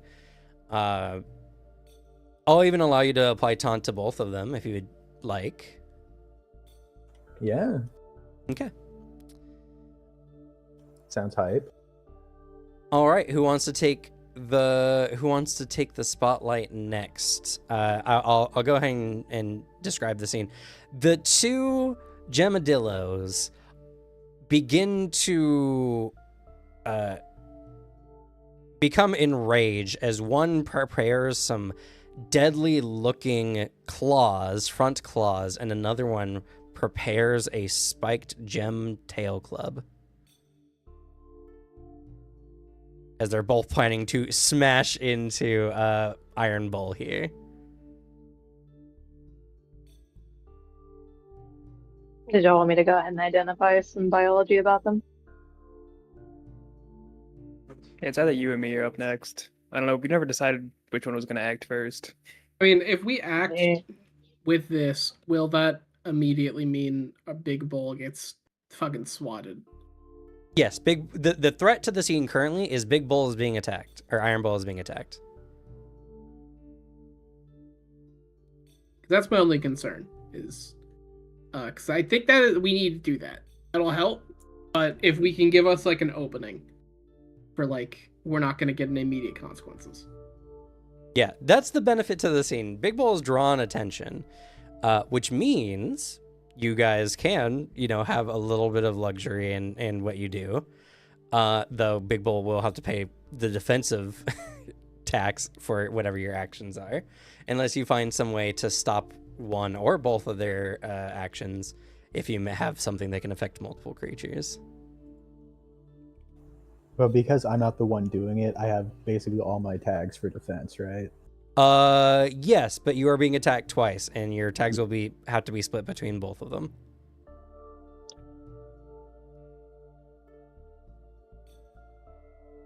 So I think at most we need to at least get one off of Iron Bull, and then like that'll give us a bit more breathing room. Oh, I can hold off until he needs healing then. I will say its adventure tags are going to be its attack ones since it wasn't the defense ones. Yeah, more than likely. Cynthia, are you able to do some sort of water blast? Nope. Oh.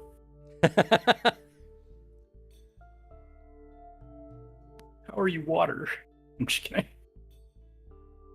Okay. I've also added some tags to the scene. Forest, rich earth anima, dim light, and large rocks.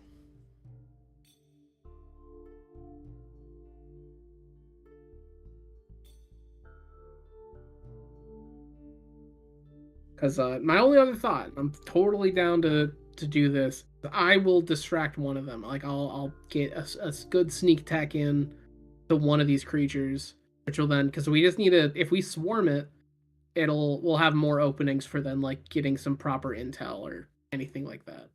I think we got a pile on with numbers right now. Alright, go.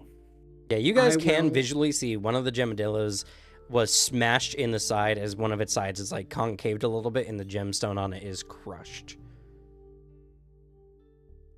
But does not seem to be bleeding or anything. Then you know what? I have a target. I'm gonna have a Judas Priest go for that spot, just like lunging out of nowhere, speeding, or at least like speeding himself up locally, so it's like a really fast, like just dive kick kind of shit. Okay.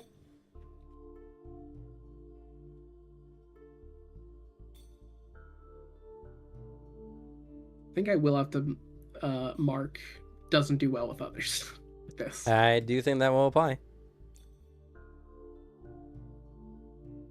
I just won't say overwhelmed by multiple enemies and effects yet, because Yeah, currently I'm they're not attacking my targeting your guy, so.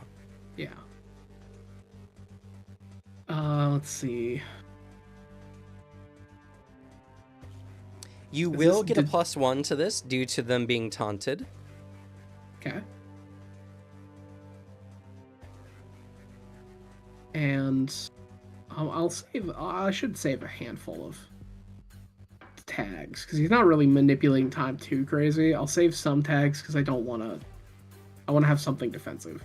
That's a good thing to do, yeah. So far I have a 7 power on this. Okay. Same thing with Iron Bowl. You're looking at a -8 on the enemy side. Bit worse. And don't forget your +1 for them being distracted. Yeah, it leaves me at a -1. Oof. That's why I'm trying to. You're going for the one that was damaged? Yeah. Let's see. I could probably, I think if anything, I think I will use my manipulation of time on this. He will be like speeding himself up, so that way at least I have a 0 instead of a -1. Okay. Something. Alright, let's try. Ooh. Oh! Oh, that's a Holy really good shit. roll. All right.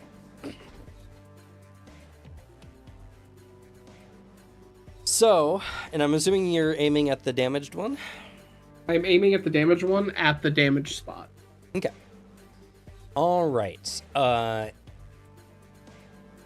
It is unable to react to you in time as you slam into it. The gem carapace it seems to have completely shatters, leaving underneath what appears to be a softer shell-like material.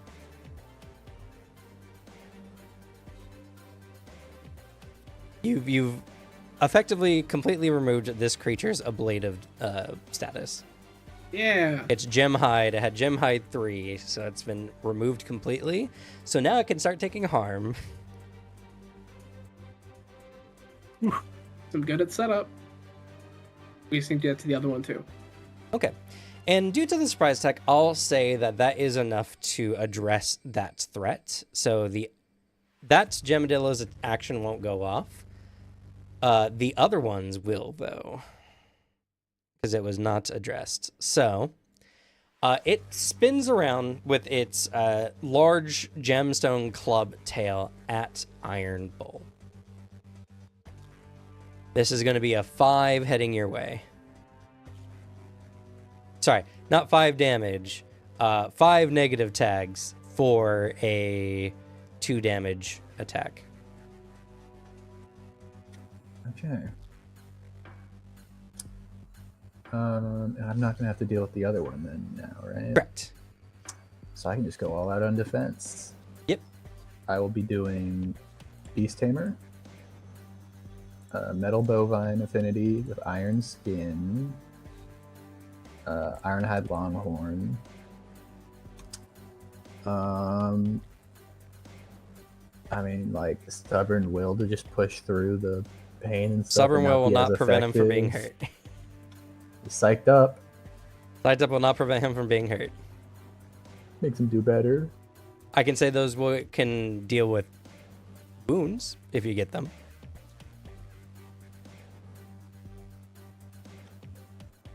All right. Well, I think that's it. Okay. Yeah. This will be with a -1. All right.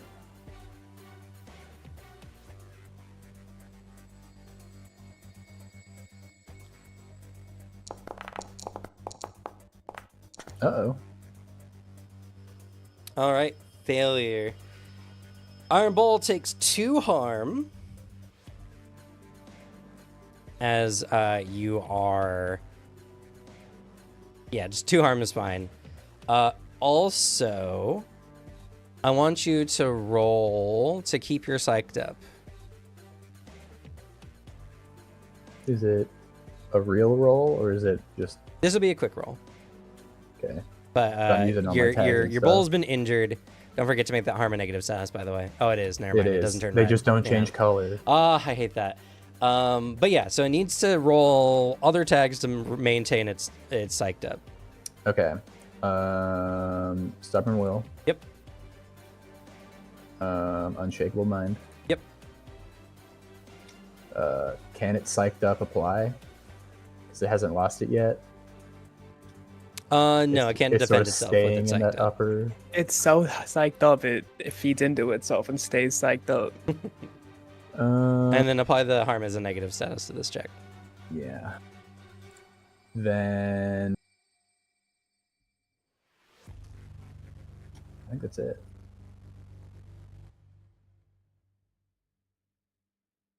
Yep, so neutral +0 roll to maintain a psyched up.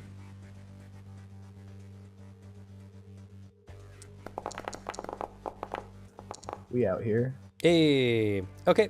I'll say your Iron Ball maintains his psyched up behavior, but his enthusiasm is wavering. So, effectively, the next time if you get another partial success, he'll just lose his psyched up instead.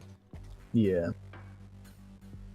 But he does maintain his psyched up, so you're good on that end. All right. So now the Clubtail Gemadillo is maintaining its aggro on Iron Bull, but the one that was smashed into looks like it could either attack the Angel or Iron Bull. As it rears up again with its incredibly sharp stone-piercing claws. Uh-oh. So, whoever wants to take the spotlight next, that's your threat. Your 2 friends are being attacked. Iron Bull's in a lot of trouble. I don't mind taking the spotlight.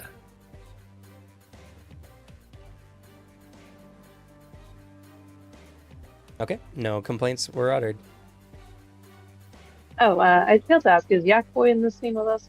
Yes, he is. Don't need them. He He's is our an friend. allied NPC. You guys can always opt to give your spotlight to him at any time. I mean, this is a good fight for him to charge up. Yeah, I can't wait for you all to eat your words when he saves the day. I Don't want won't. to do that. I won't, but I will admit that he could have the time to do it. I just won't don't admit it. think we should allow them to act. I think we need to just fucking kill He them. will go at the end of the round if no one does anything with him.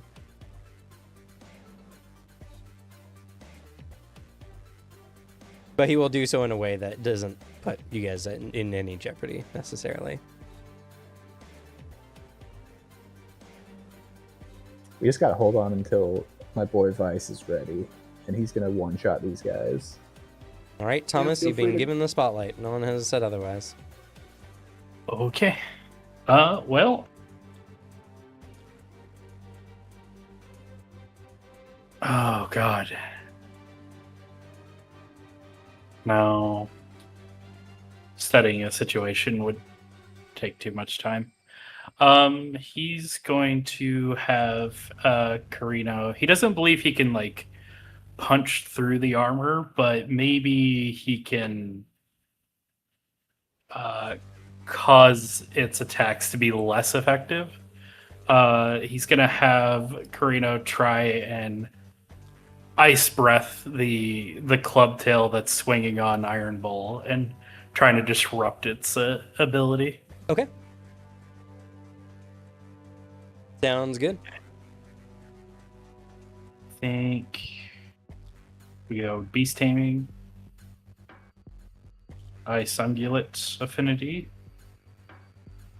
Intensify Cold, Protective, Ice Breath,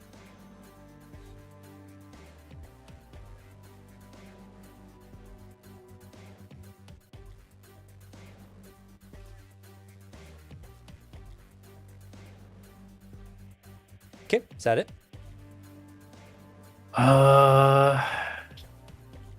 Try to hit as much of its body as possible. I think I'll go with Expand Area. Okay. Sounds good. All right.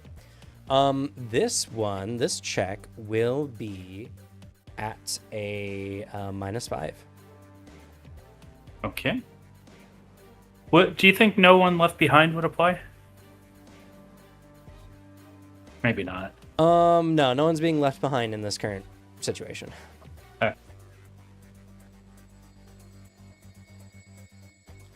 -5. Okay. Oh, 3 king. That's unfortunate. All right. The ice covers over the large Gemadillo, but its massive bulk seems to tear through the ice. Unfortunately, not stopping it at all. As the consequence for this,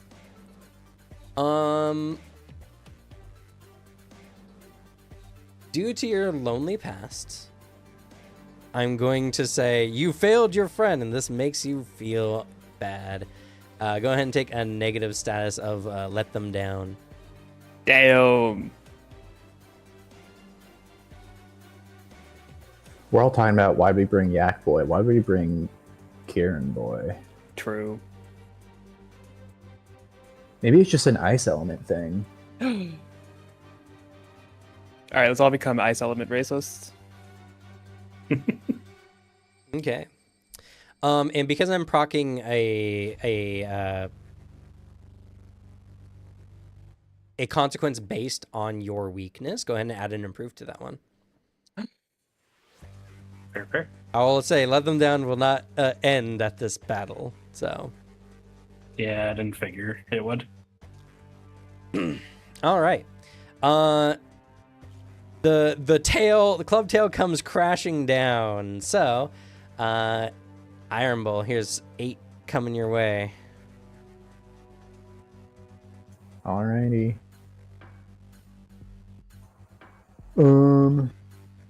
May I assist this, or his defense with my Jin's fear aura? Not as a part of a reaction, no. Damn it. Alright. Well, Beast Tamer, Metal Bowline Affinity, Iron Skin, Ironhide Longhorn. The end. Don't forget your harm 2 status. Yep. Maybe I could argue for good friend status if my good friends weren't failing me. Would you like to burn any tags? Um,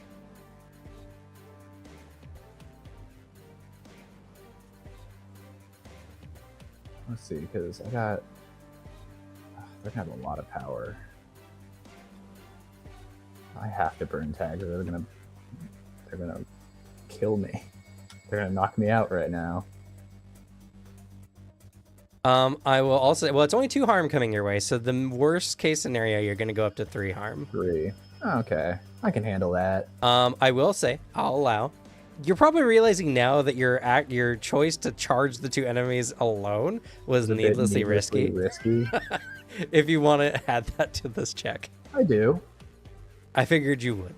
I'm not burning nothing. I'll Okay. do fine. Alrighty. All right. -8. -8.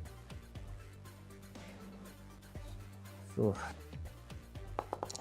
I'm gonna fail this check, guys. Oh, just barely too. That's 2 Just more barely? harm. He rolled a -1. Oh, did he? Oh, my bad. Yeah. I thought I thought -1 was what the end result was. Ugh. All right, your harm. You gain the fill in the 3 spot there. Okay. I gotta keep my psyched up now. Yes. Go ahead and roll to keep your psyched up against your harm.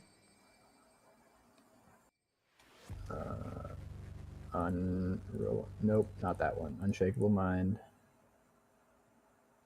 Is this a different thing from the last I'll one? allow you to use your stubborn will for this.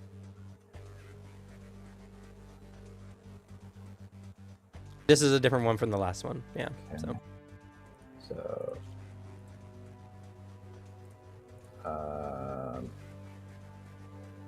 So all of these? Not your beast tamer. Dang. Okay. I think that's it. Yep.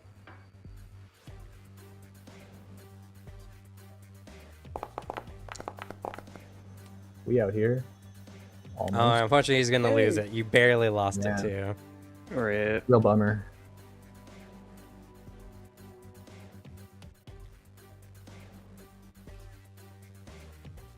All right, yeah, your bull's not feeling too happy now. Getting smashed a few times. It's fine. It's fine. Now the other Gemadillo, the one with the shattered hide, is rearing up, and the bull technically did more damage. I'm still gonna make it a neutral roll though. Is this aimed at the angel? Yes. Yay! Okay. Do So I have access to all Evan, my tags, or is this a? sorry. Do I have access to all my tags, or Yes. is this?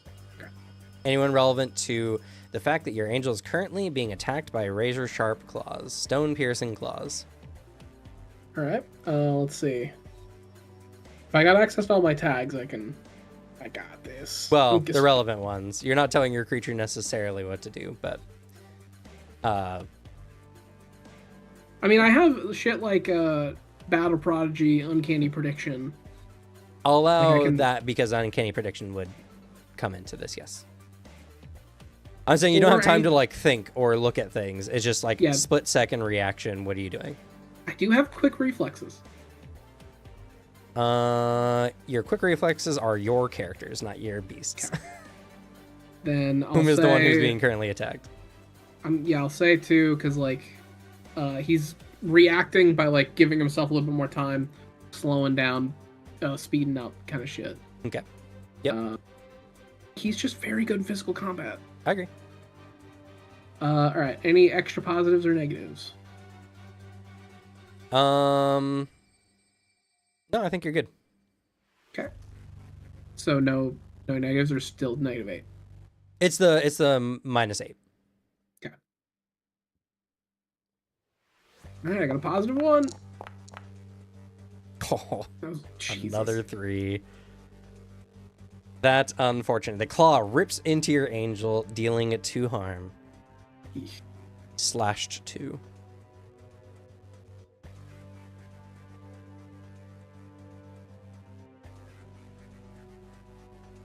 Okay. The two Gemadillos, after fighting back their attackers a little bit, they begin to back into each other and taking a defensive stance.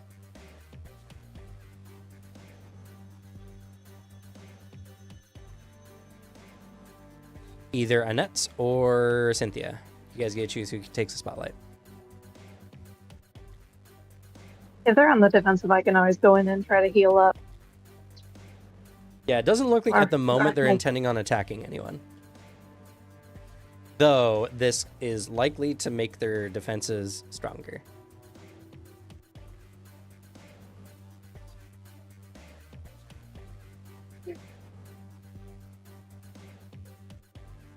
Think you could take out one of them? I prefer if I were able to read into them, but I could try going for the one that has its shell broken, but I don't think I'll be able to do much.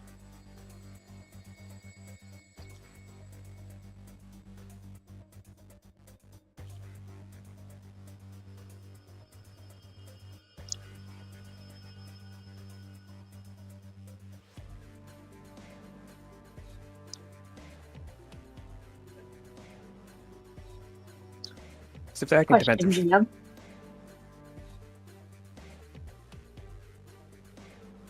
Sorry, what was that, Annette? I was going to ask, is turns only per one person, or could two people pair up for like an attack? For like maybe the price of a delayed turn or something. Typically it's just one per. Yeah. If you guys want to work together, quote unquote, you can use actions to set each other up and the like.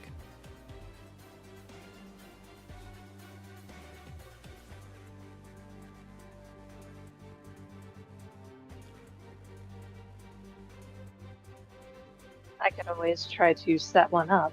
It would also get me closer to do healing. I'll take the help. All right. Do you want confusion or do you want it pinned down?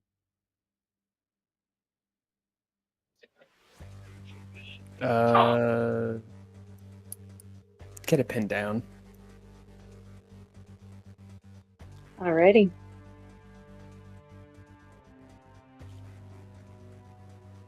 Then Annette is going to have Ku try to hold down the unarmored Gemadillo with its hallucinogenic vines. Okay, the unarmored one. Yes. Okay. What tags would you like to use?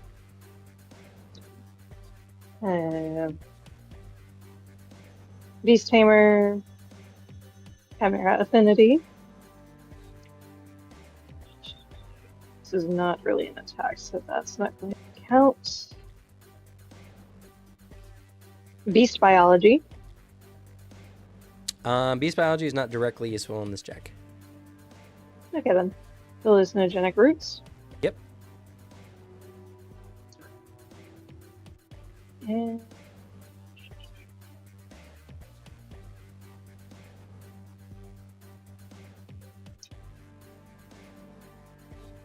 You could, if you want, apply yeah, tough as wood. I'm holding on to that for defense. Okay. Would Empower work here? You could empower. I'll do that. And those will be all my attacks. And do you want to also include Ku, the Corundum Copperwood Chimera? Yes. Okay.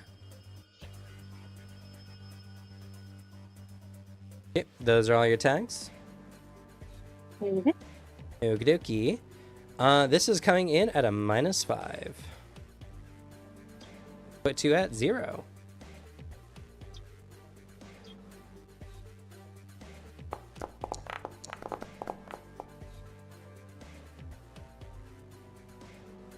Okay. That is a success with consequences. You managed to pin down the Gemadillo and Would you like to apply a immobilized status to it? Yes. We'll do immobilized one.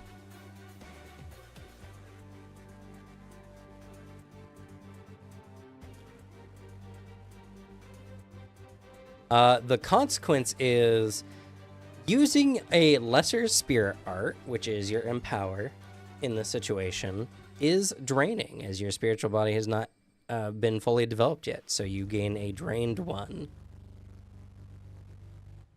Okay. So I'll set up for you. I can't hold this for too long, though. Okay. One of them is immobilized. And funny enough, that does just disrupt their action because they were going to guard each other. Since one of them becomes immobilized, that stops them from cooperating. So yeah, the threat was canceled.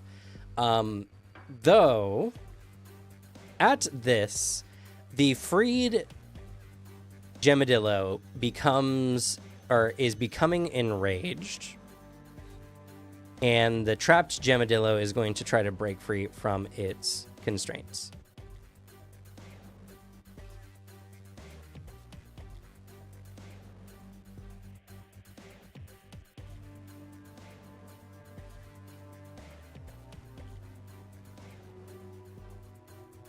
What do you do, Cynthia?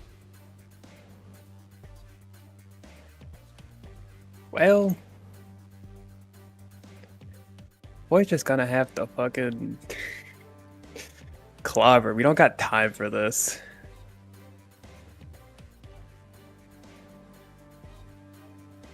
So with my boys summoned, we don't have time to sit back this time. Get in there, go for the unarmored one. Need to gang up. Yep.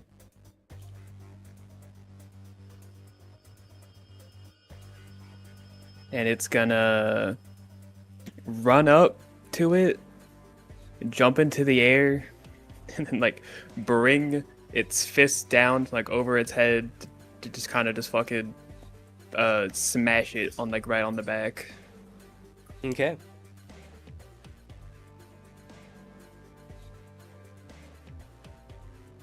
Alright, so Beast Tamer, Water Demon Affinity, Presence of Death, Water Djinn, Fear Aura, Power Punch. Combat strategy? Because, you know, the strategy of ganging up on people is a very effective strategy. I'll allow it, though. I will say Presence of Death and Fear Aura will not be beneficial here. It is currently just trying to break free. Being more afraid is not going to make you more likely to hit it. Gosh, yes. It's currently already in a vulnerable position. Well, there goes 2 power. Why is that? Heck. Why can't I mark the immobilized? Get a +1 on this. For some reason, I can't mark the immobilized on the sheet for the Gemadillo. That's weird.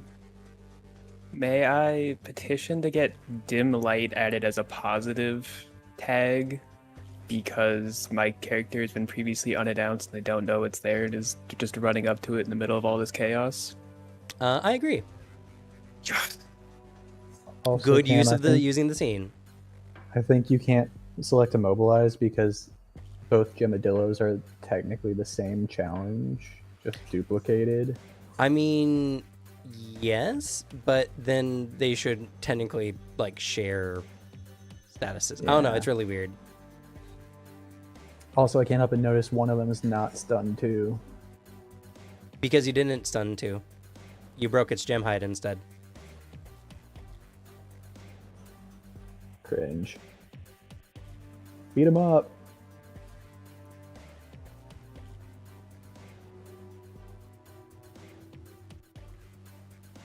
Was there a minus to this? Oh, yes. I'm sorry. -8. Okay. Okay. Most of their defensive features are Actually, no. My bad. -5. Cool.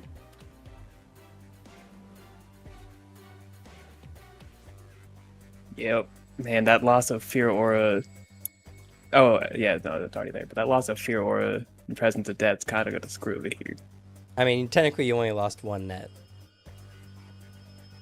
Because immobilize is effectively what's giving you a benefit here. Yeah, but I got a power 2, Cameron. Yeah, Ben said you're getting a power 1.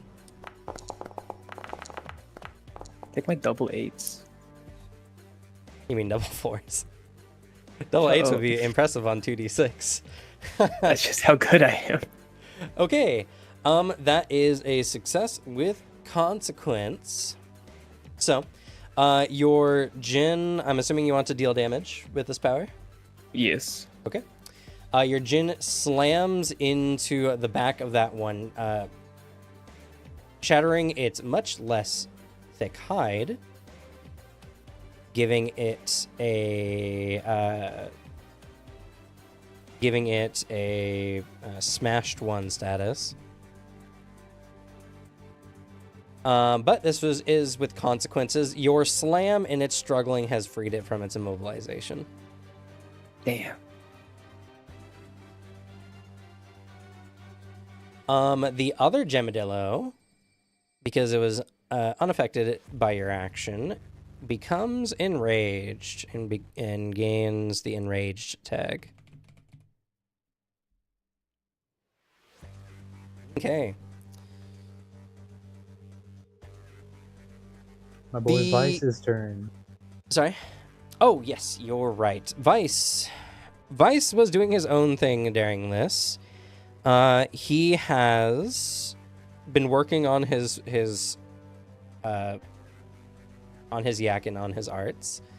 The field gains a sheen of ice,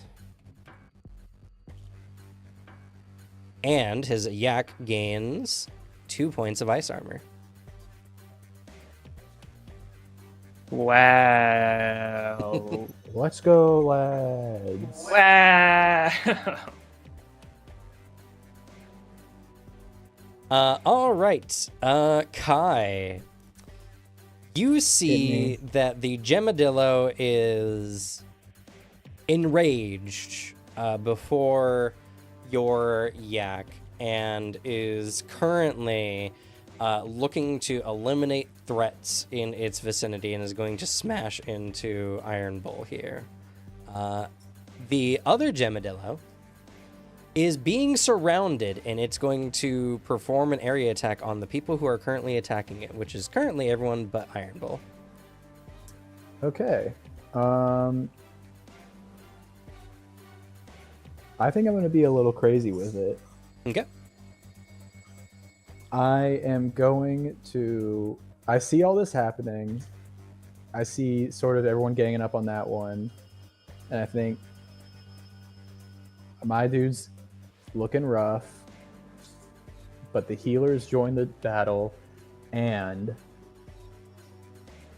I think it'd be better to just sort of take a guy out as quick as possible. And I don't really want everyone to get attacked. I'd rather just me to get attacked if possible. So I will send my Iron Bull, my big boy, over at the one that's surrounded and just have it like from the top ropes, hit it in the back, just try to smash it out of its stuff. Okay.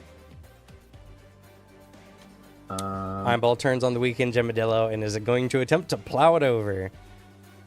So I will Beast Tamer. Yep. Metal Bovine Affinity. Iron Okay. Skin. Charging Posture. Ironhide Longhorn. Stunning Headbutt. Unrelenting Charge. Then... this is probably needlessly risky because I'm fully ignoring an attack on me. I agree. Would you say it's straightforward?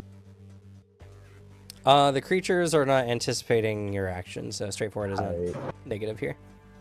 I'm harmed. Yep, you are indeed harmed. Now, do I want to comeback king this bad boy? So I'm pretty bad off. I will say Combat King can apply. I think I'm doing it. I'm comeback king. It all works out. Okay. All right.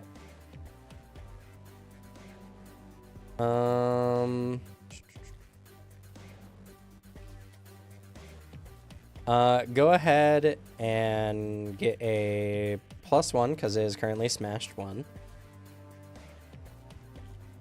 Cool. And -8.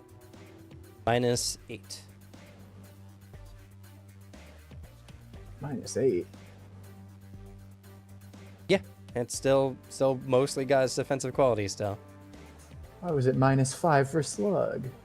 Because Slug wasn't because its immobilization prevented it from using some of its tags.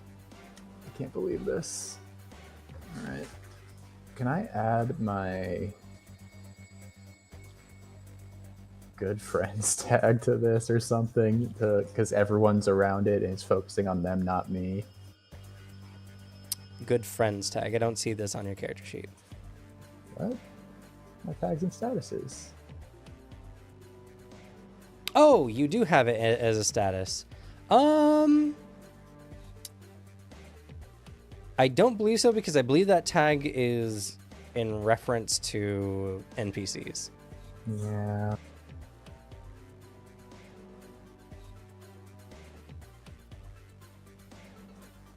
All right. Living my best life out here. Power 0.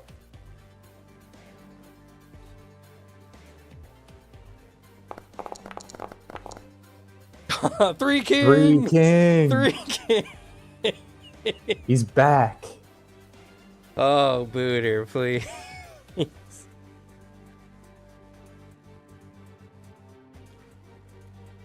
Okie dokie. Yeah, so Iron Bull runs up and attempts to smash into this Gemadillo. Is unable to do so, and the consequence, which honestly was going to be the same either way, is Iron Bull is now in range for this Gemadillo's attack as it spins its massive bulk to hit everyone around it with its gemstone club tail.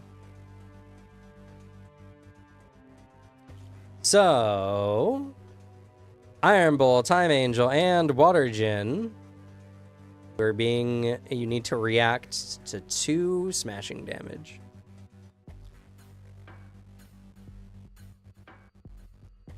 Easy. Can Fear Aura Presence of Death work on this one because it's no longer immobilized? Yes, I'll say the intimidation will be beneficial to you. Yes, Water Barrier, Fear Aura Presence of Death. And then you're going to get a +1 due to its harm.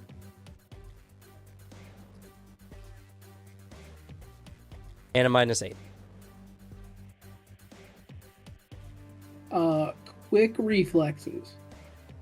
That is on your guy, not your creature. But if I tell my creature, watch out!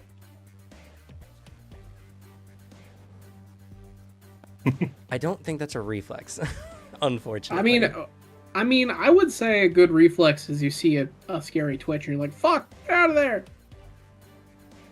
I guess what is it under unrealized potential?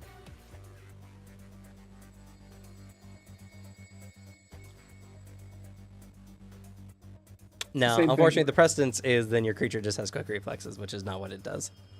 Damn. Alright, I got a net 0.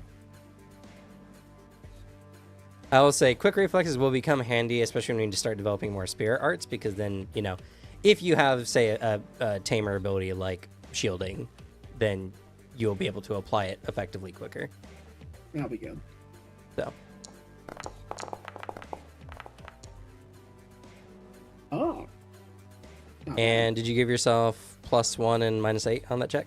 Yeah. Okay. All right. Success, and this is a reflex, so you take 1 harm. Harm 3. Critical double successes. Ah! That's an automatic full success, which gives you 1 more power, which is enough to remove the 2 harm coming your way.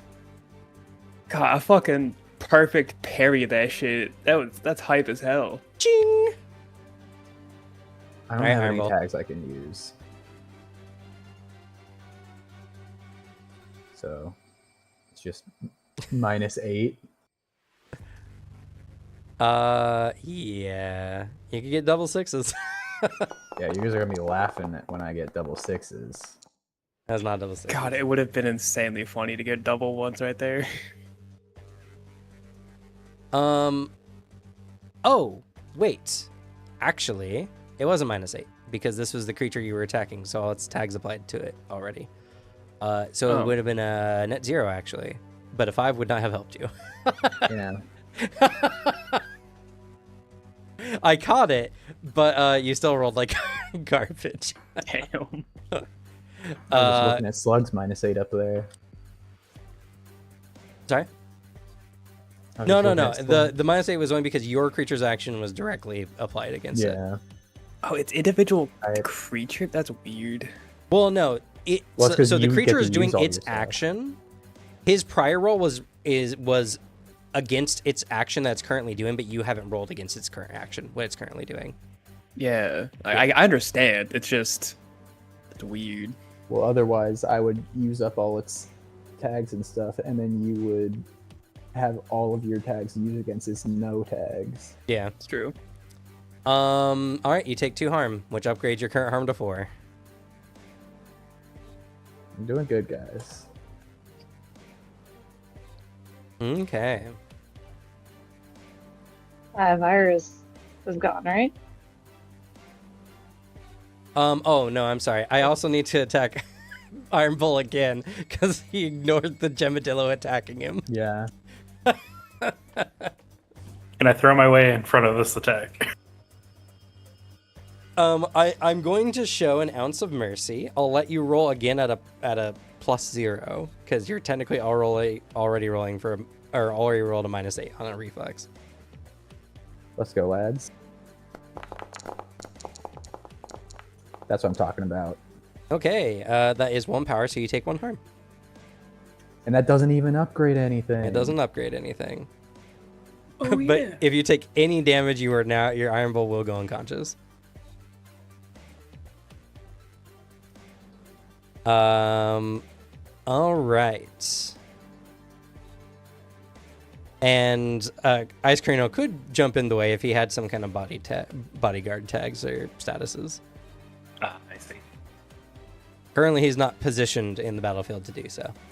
But speaking of position in the battlefield to do so, the enraged Gemadillo looks to finish off Iron Bull, while the other Gemadillo is frantically being attacked and is beginning to panic, attacking one of its targets at random.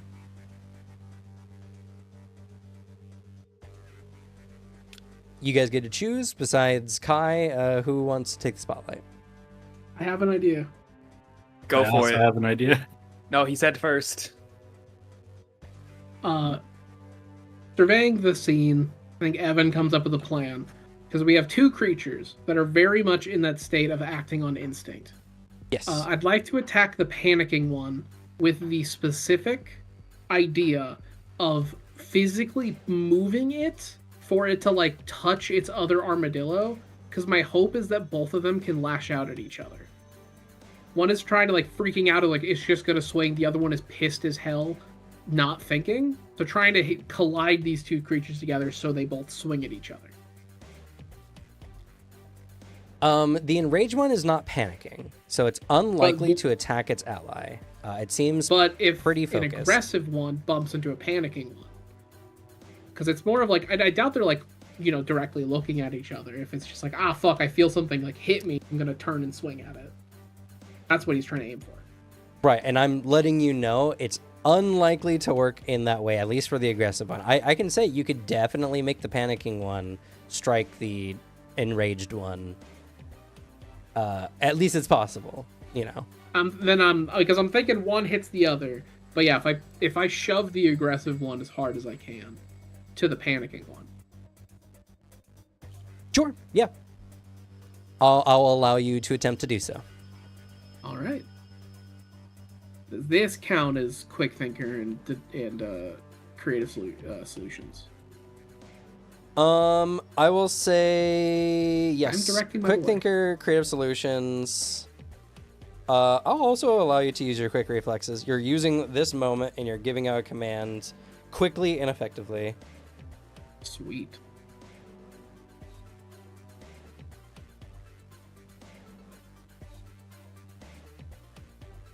Let's see. And definitely trying to get as much just full force as possible. So like, this is a full-on when you see that martial art shove that's like I just ram my shoulder, like back shoulder, as hard as I can into something. I think straight up this is a move you do in Crimson Blizzard. But he is like accelerating his body as fast as he can time-wise into doing this. Yeah, I'll say for sure. I don't know. So time manipulation is very interesting because it doesn't carry momentum because it's like a localized time field. So when it collides with something, it enters the same localized field. And so like time doesn't equal speed in this kind of scenario. Anything, if it's going, the speed difference makes it harder to react to. I agree. Like, it hits you I agree on that one, on that end. Damn, I still have the harm too. You can also apply the slow down time. All right. Because it's the same. Net zero. Same thing. You know what? I'm gonna scratch creative solutions. Okay.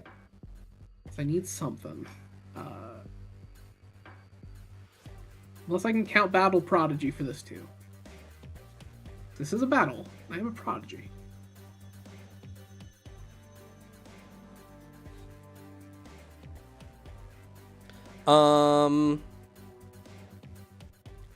I say this is a good idea worthy of battle prodigy, yes.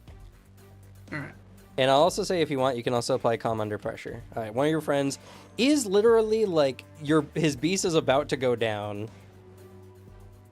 Yeah, I've got it all or nothing this. Alright, this is much better. But I will also say overwhelmed by multiple enemies' effects. This is multiple enemies you're currently interacting with, so.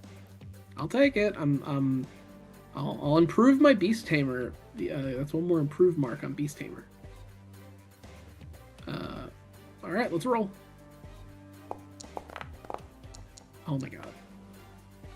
Okay. An 8. That is a success with consequence. With 3 power. So, what you can do is you can deal harm, or you can at least damage the gem height of the enraged one, because its gem height is currently max. And then you can use a 2 power feat called Blocked to effectively block the other Gemadillo's action due to, it's slamming into its ally in this situation. I'll say that's fair. Or you can even skin it. The harm it deals back is the one harm that you're benefiting from in this check. Yeah, either way, I think that's a good mix. Okay. I have 3 improving my Beast Tamer.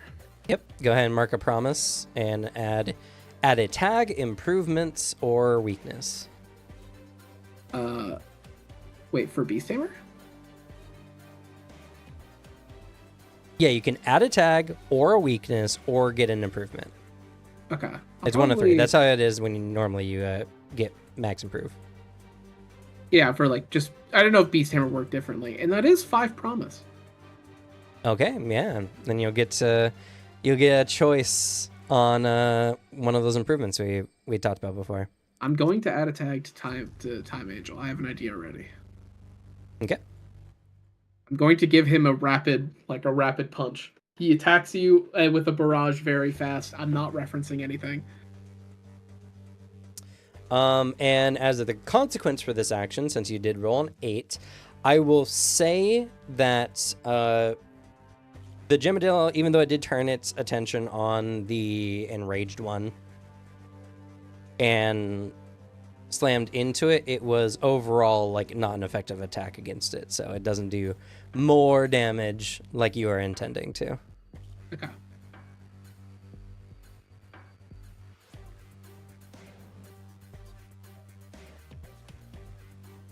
So the panicking Gemadillo, its action gets blocked. It doesn't attack anyone.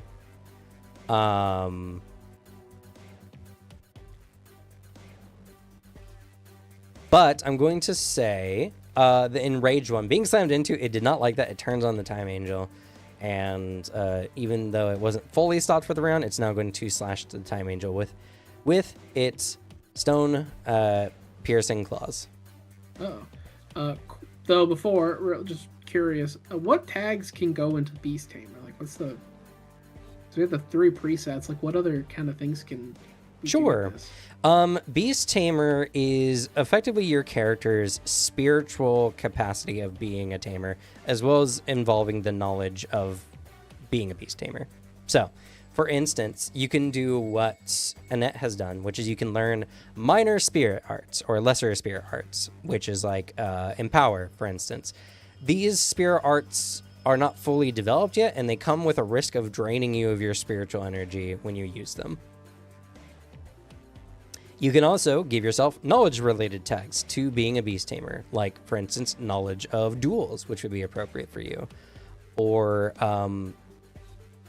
knows popular beast tamers.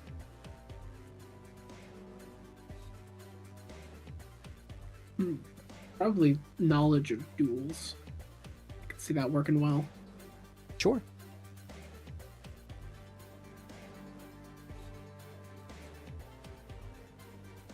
There we go. I am being attacked. Oh, boy. You are being attacked. You just need to roll. This is just going to be a defensive roll, a defensive reaction, which you don't have any tags for, and unfortunately, it's enraged wasn't applying as a negative before, but it is now, so it's going to be a -2. Okay, just a -2 instead of a -8. All right. I could at least get middle ground.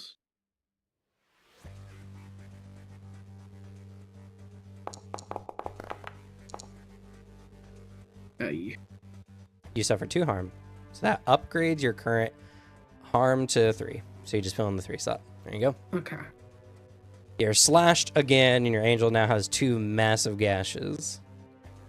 Also, because you gained 5 promise, you get your choice. You can give yourself enough spiritual capacity to have another creature. We know you're not going to do that, but I just figured I'd mention.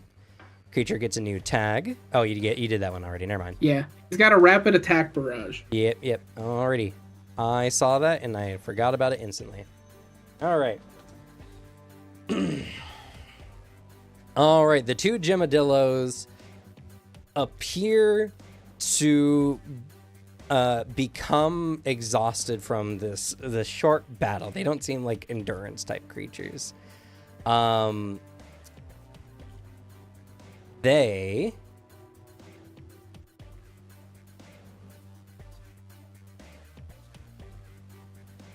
They are looking around frantically.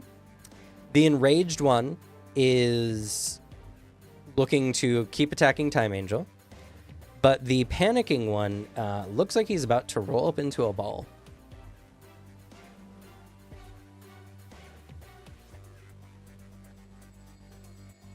Players get to decide who takes the spotlight, besides Kai or Evan. I mean, one sounds like he's not going to do anything dangerous and defend himself, so we could all focus on the other guy. You assume it's defensive. I mean, He's he gonna could roll do. into a He could ball, be and then using he's gonna rollout. Sonic us, where he just spins right at us, shreds us in half, Or it's like a quillfish, or just I mean, if he's doing something like rollout, rollout does more damage. It does the least amount of damage on its first turn that it uses. So, we have time, is what I'm saying. haha, I see what you did there. Yeah. Proud of you.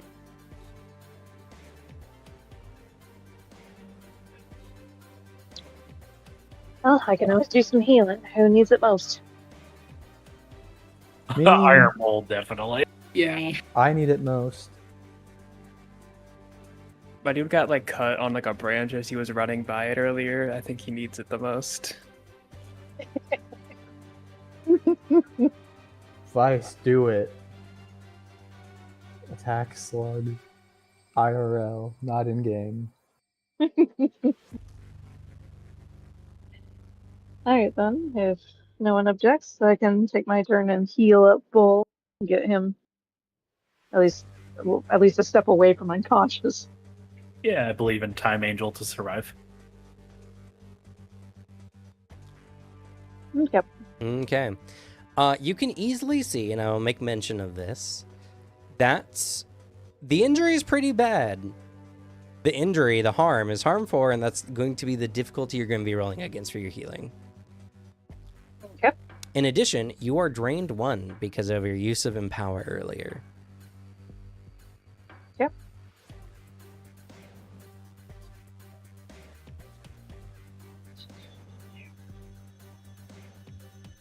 Alright, Beast Empathy. Okay. Beast Healer. Mm-hmm. Supplies. I agree. Beast Biology. Yes, indeed. Could I play Studious since I've been slowly studying their beasts to understand my companions' creatures? I'll say you have not taken any active action to do so yet, so no. Alrighty. But you can apply your Beast Tamer. Yep, I will go ahead and do that. And you could risk using Empower again. I think I'll hold off for now. Okay. I need some defenses for myself.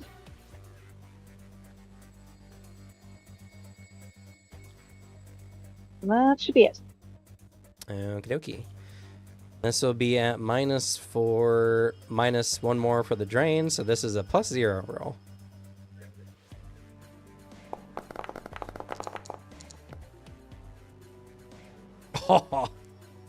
Unfortunate. That is a 6, which is just below the success level.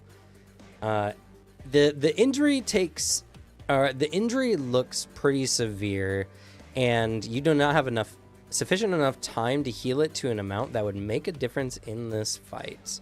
This is going to expose Annette to harm, because she needs to be in close proximity to heal creatures that are not her own.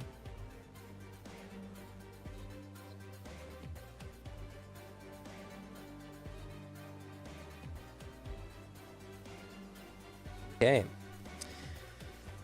All right. So while Annette is attempting to do this, the Gemdillo that was panicking rolls up tightly into a ball and seems to have gained some extra defensive quality. Actually, I guess I can just say what it does. So it gains a defensive curl tag, beneficial tag. Nothing too crazy, just one beneficial tag for it.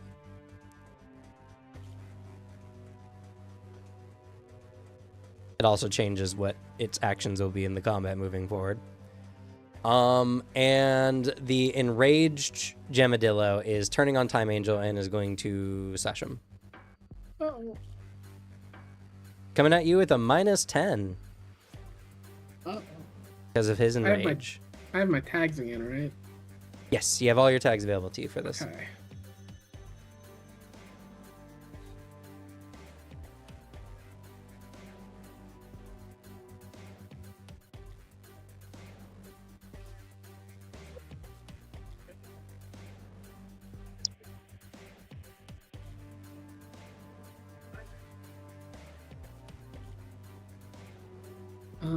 Okay. Does this tag any of my weaknesses here? Like, or is this just a single attack that's coming my way? It's just attacking you with its stone piercing claws. Okay. I don't think I got anything else crazy, so it's just a -1 on the roll. Don't forget to apply your harm. Oh yeah. Oh, -4 on the roll.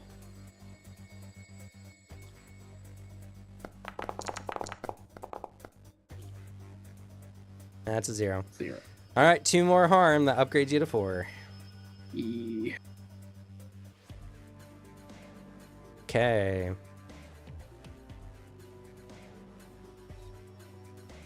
The panicked Gemadillo begins rolling away. And the enraged Gemadillo seems to be aiming to take out the Time Angel.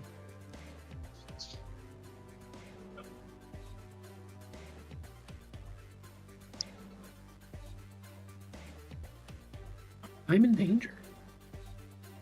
Yo. You are indeed. Cynthia and Thomas, you're the last 2 remaining. All right. Well, we have this nifty little ice field now. You do have an ice field, yes.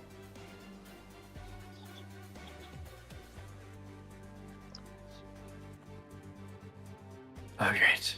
Can't let down our friends again. We got this. Freeze it. It's gonna try to freeze the enraged one again. Okay.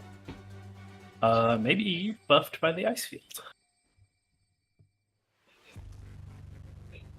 I don't think the ice field will benefit you in this one. You don't have any ability to make use of the environment. Okay. I will allow you to apply let them down as a beneficial one, as your fear of letting people down is making you act. Hmm.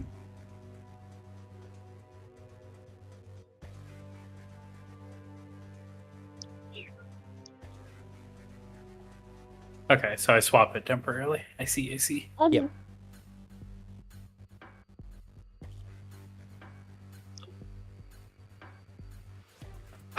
Is there anything else?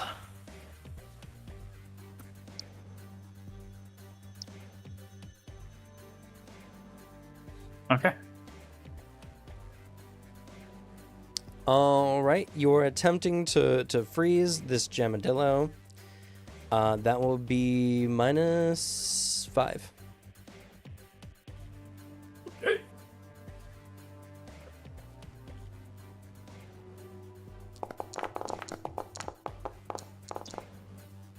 Yes. Okay. You blast it with ice. And would you like to do an immobilized 3 status? Yes. Want to start like nerfing its attacks. Okay.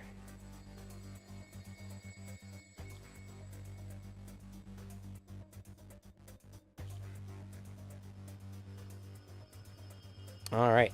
It becomes immobilized 3 as it's covered in ice.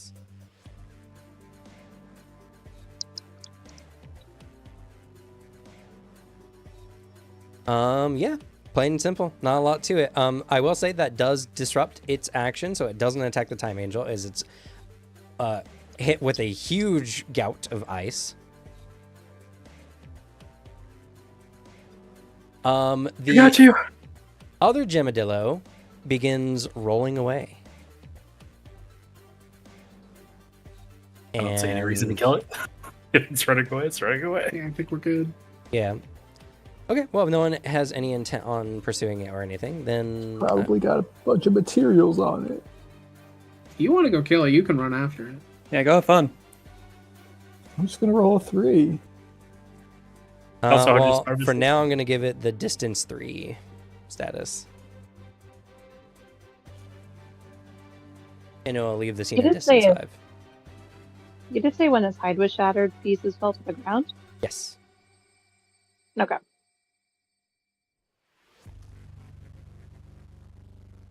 Okie dokie. So, the enraged Gemadillo is thrashing about. It's going to attack whoever is closest, which currently is Time Angel. Whilst also breaking free from its icy encasements. Cynthia, what do you do? No. Get it, Cynthia. Get it. Oh, okay. It's just intent. I'm gonna go fucking punch it. Just fucking.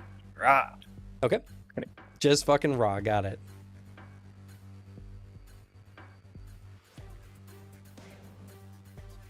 All right. So There's a giant rock. Smash it with it. There are large rocks, but it's just a way to use the environment. I don't know.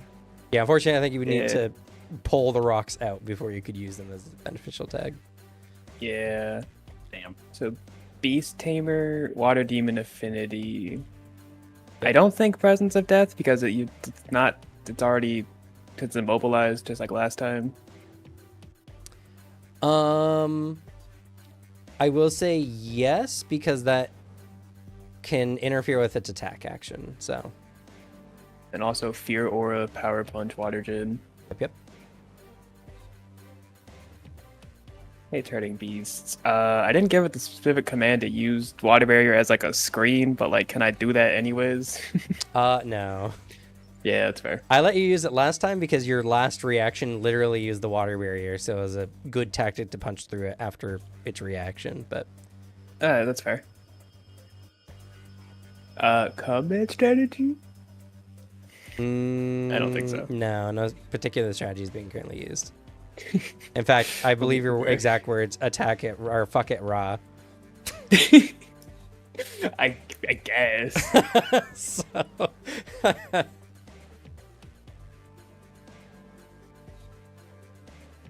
Alright. So I'm getting +3 from the immobilize. correct. And then -8. And -8, correct. Oh boy. Well, I guess -10 because I gave you your Presence of Death, so and Fear Aura. With the idea that that was affecting its actions, and it's currently enraged. So, Guys, this one's not looking good.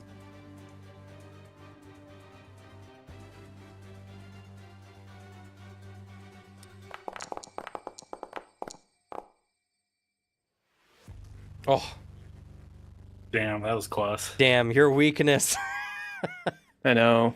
was just the last point needed. What was that? It was minus. What was the additional -1?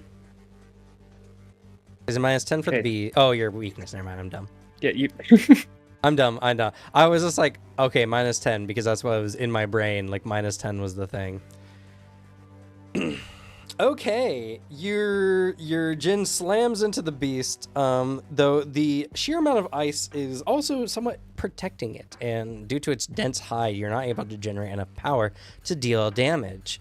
And as a consequence, it's turned its ire on your Jin, coming at it with its stone-piercing claws. Roll me a defense against 2 harm.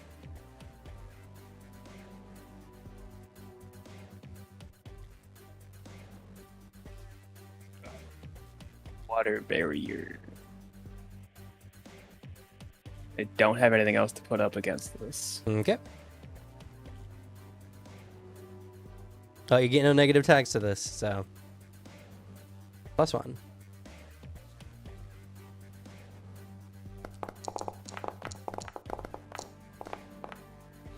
Borking! Alrighty, that's gonna be 2 harm to the Jin.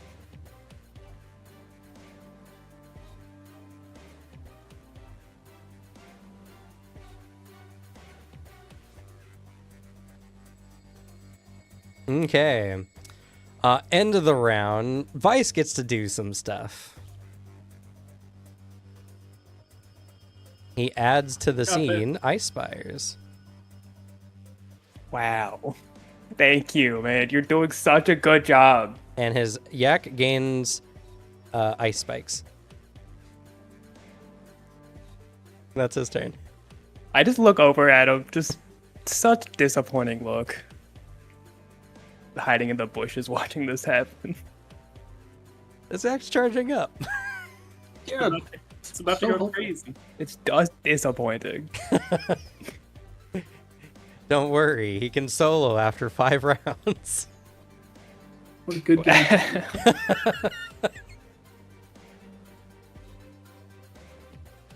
All right. The enraged Gemadillo, being surrounded, is going to sweep its claws, affecting the creatures nearest to it, which is Time Angel and the Djinn. Players get to choose who takes the spotlight.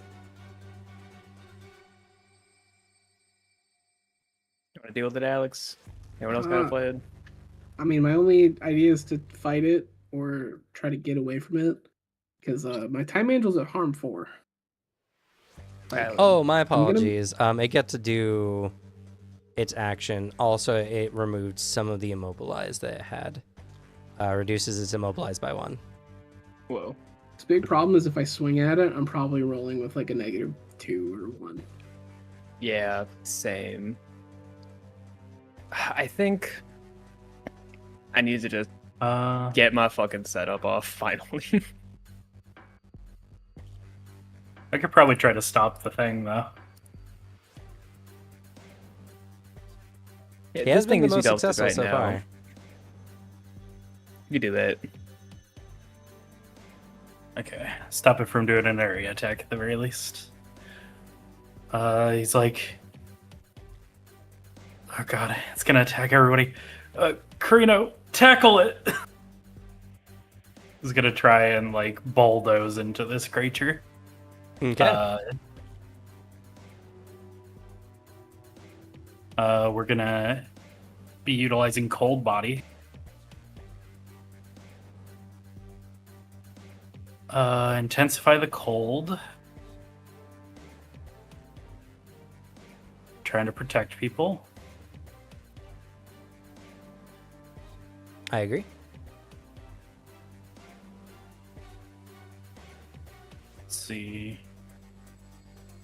Going first in the round, would that trigger Eager, do you think?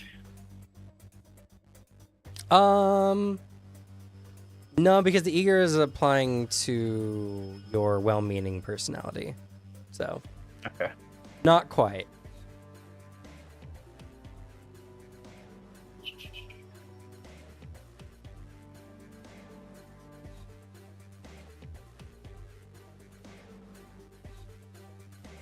You know what? I will utilize some of the new features that are in it. He's gonna try and tackle it into one of the ice spires. Okay. Sounds good. And what's our negatives looking like? due to the field, I'll say you gain a unique advantage.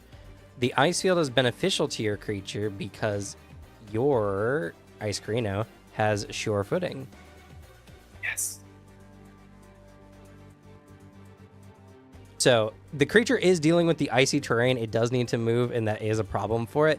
But that your creature's sure footing gives you effectively benefits in this terrain. So apply your sure footing to it as well. Ooh, right. All right. What's our negatives looking like? It is still at a -8. You're full on physically attacking it, so. Oh, I'm sorry. And it is slashing. I guess you're not one of its targets, so yeah, no. -8. All right.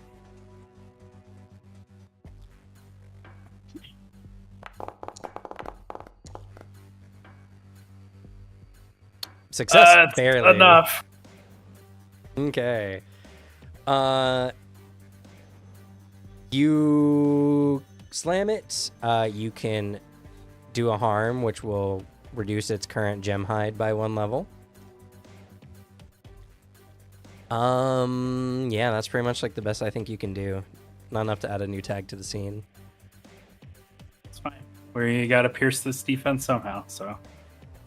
Okie On it. All right, but as a consequence for your action, you become the new target. Fair. So is attacking your ice Carino, and its enrage will apply to this, so this will be at a -2 to the reaction. Okay.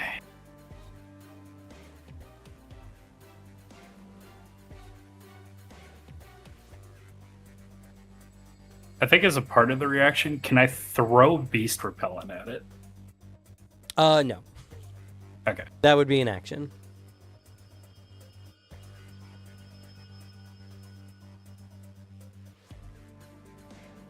This is like at the moment that Carino's slamming into it, it's like one of its claws is flying down to pierce into it. So Yeah. All right. I don't think I have a lot to throw defensively, unfortunately. I don't believe you do, sadly.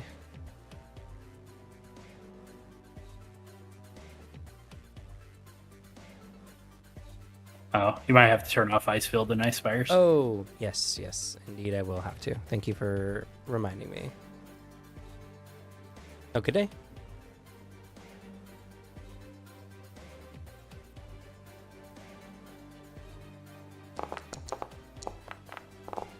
Breaking! Alright, that's 2 harmed, Ice Carino.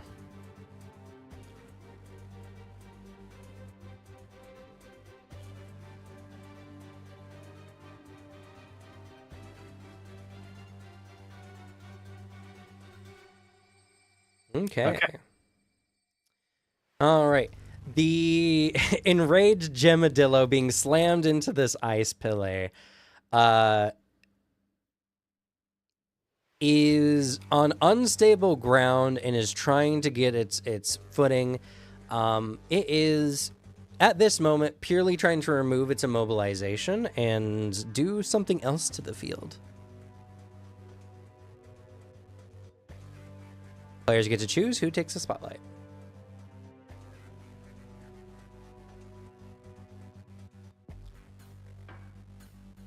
There's less armor to contend with. I mean, that's something. My only other thing I do is try to kick its ass. That's all I got. That's what I got.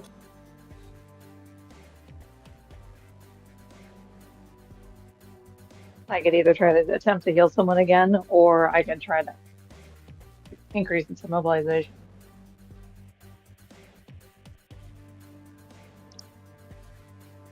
Both can be useful. And Nets Beast is is currently the least injured on the battlefield. Because what's its current action again? It's going to break free of the ice on it and do something else to the field. You guys don't know yet. Okay. Pinning it down might be a good idea. Just because that's either way. It's either do we apply an issue like a negative tag to it, or do we like get the same thing but through healing one person?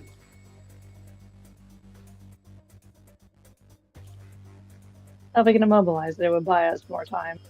Yeah, and it would fuck it up from getting out and doing some new thing.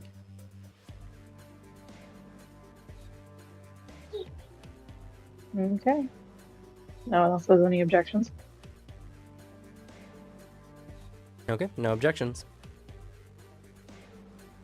Alright, Beast Tamer. Would you say this puts me under pressure? Under pressure. Hold on 1 second here. I spaced. Ice Carino was attacking it and it had its immobilization, and I don't think I gave you the benefit of the immobilization. 1, 2, 3, 4, 7, 8,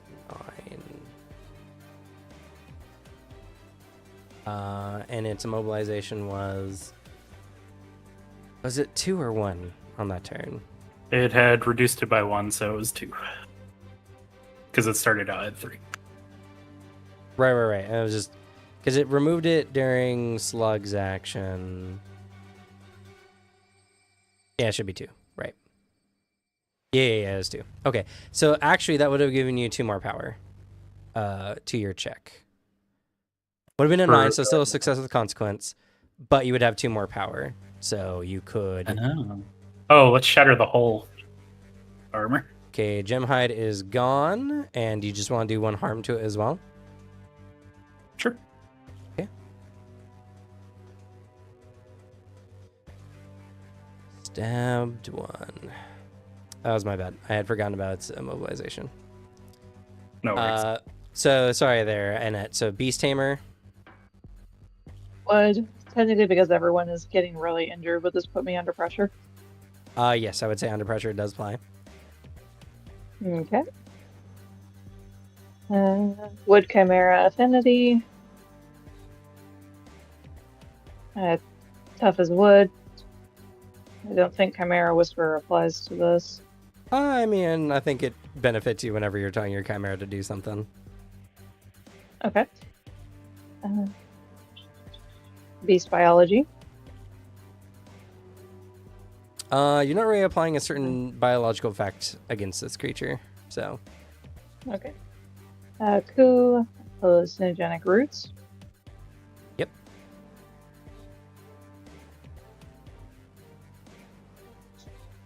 And I think that's it.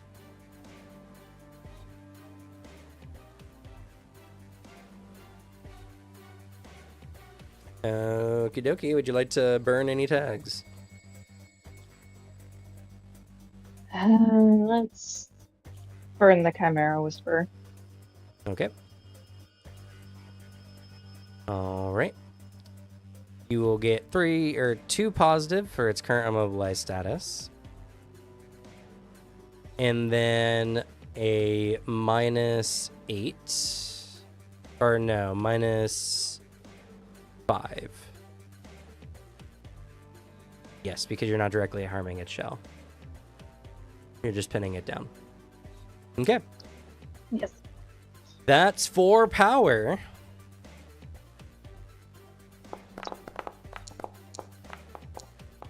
It just immobilized.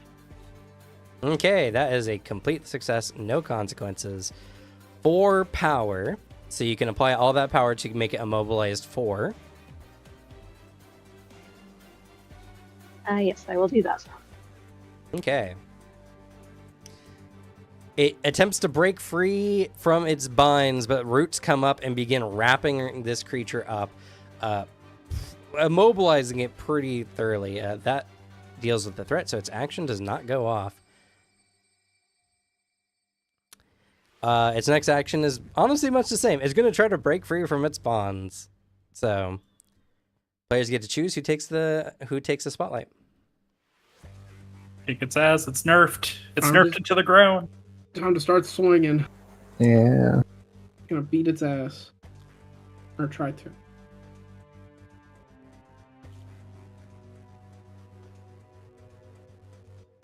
Yeah, I'll swing at it. Might as well. I think we're all in that escape, but we're just gonna beat it. Okay. Go for the simultaneous friendship slash. You guys got this. Hey, I'm gonna rapid fire punch it for sure. How many negatives do we got for this? What's our negative on it? Currently it's still benefiting from 8, but you are getting +4 for its current immobilized status. I looked at it and I activated so few things. And like, man. Benefiting from 8? Didn't the shield go down? Its shield did go down. And a lot of defensive tags. Yeah, it's got a lot of defensive tags. The shield it had was just an ablative status. You know what? I'm gonna scratch Rapid Fire Rush. Okay. I'm gonna fucking ult this guy. I'm literally Begins gonna glowing. fucking aura rush this. As he rushes in and like at just an incredibly fast rate, he's using his time manipulation to add more punches to it. And he's gonna just beat the fuck out of this guy since he can't move. Okay. I don't forget to apply your own harm. Oh yes, you're correct. Damn that. And Fuck's also, so bad. I can say you can apply calm under pressure because I think you're still pressured by having your angel be at 4 harm. We're so back. Let's go.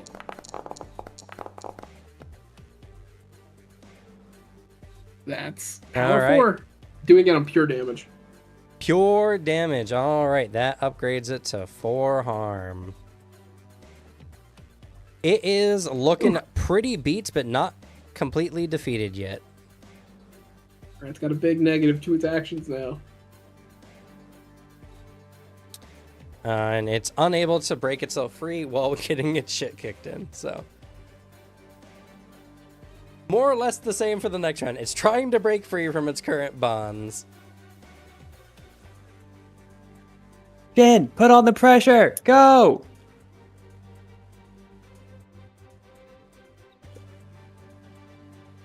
Vice, take it.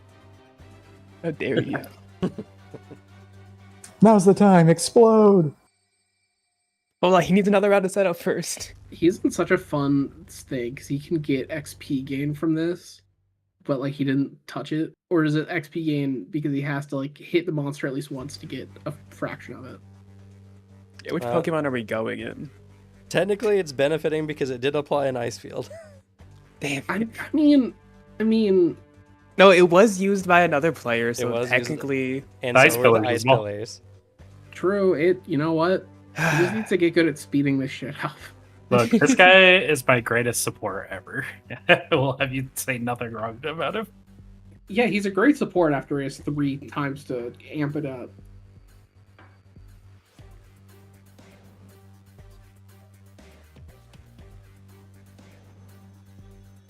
Am I taking the spotlight? Go crazy. Alright. It's just following up on Judas Priest. My boy is gonna try flank around to the other side and just charge up a power punch and just wham right into the side. Okay. So Beast Tamer, Water Demon Affinity, Water Gin, Power Punch. I don't think Fiora and Presence of Death apply here. And Hate Hurting Beast. Yes. I will say this is a good combat strategy. I think while it's being barraged by attacks, doing up a nice slow power punch is a good strat. Would you like to burn any tags? Also, don't forget your own harm status. We're not gonna get time to rest until we get back to school, right? You probably will get a rest soon. Oh. Probably? Yeah. I mean, we were handed camping gear and told to survive.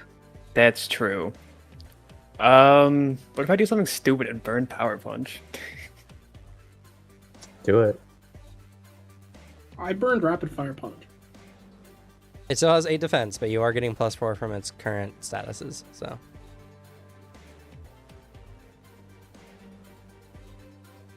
So I have 6. No, wait, 1, 2, 3, 4, 5. Yeah, if you hit detailed roll, it should show you like what's currently on the board. And then it's -8. -8. Alright. -2 right now, so if I burn something, I'll be on the neutral roll.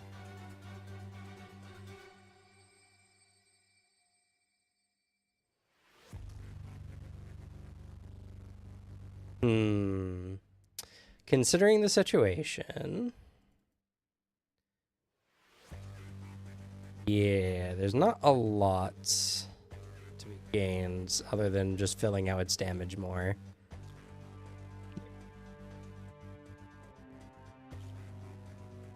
You could always set yourself up. How many more people do we have this round? 2.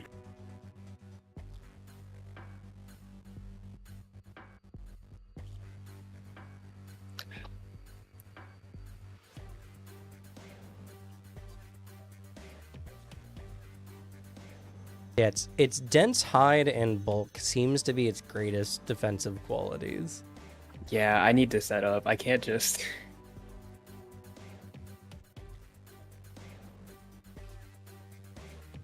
I would need bigger hits. I can't set up. Or I can't just go. I need to actually take time and set up. Oh,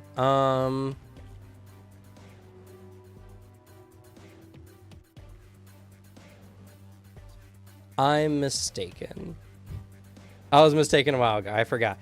Some of its tags were neutralized by its immobilization earlier. So technically, it was on a 5 when Angel punched him.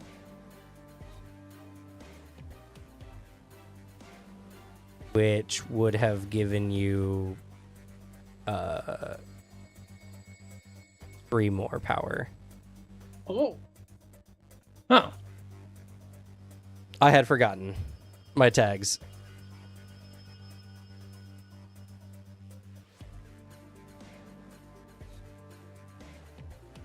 So that would have given you 7 total power. And if that was all damage, then you would have defeated the beast. I would have done that. Yeah.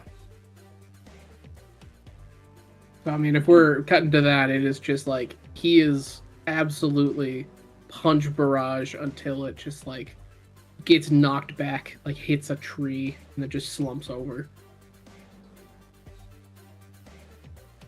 Okay. The Gemadillo is defeated. You guys have won a hard-fought battle. And we're only almost all dead.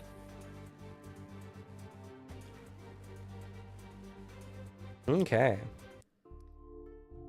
So, at the end of the battle, the Gemadillo lies defeated, bleeding out and soon to perish. The battlefield is a mess, and you guys have had your first, probably anyway, your first real life or death battle in the world of Holy beast shit. taming. Yay.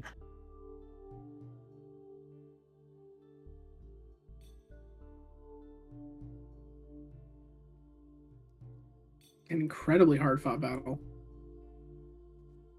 Thomas runs up to Iron Bull to see if they're okay. He's not. No, he's not.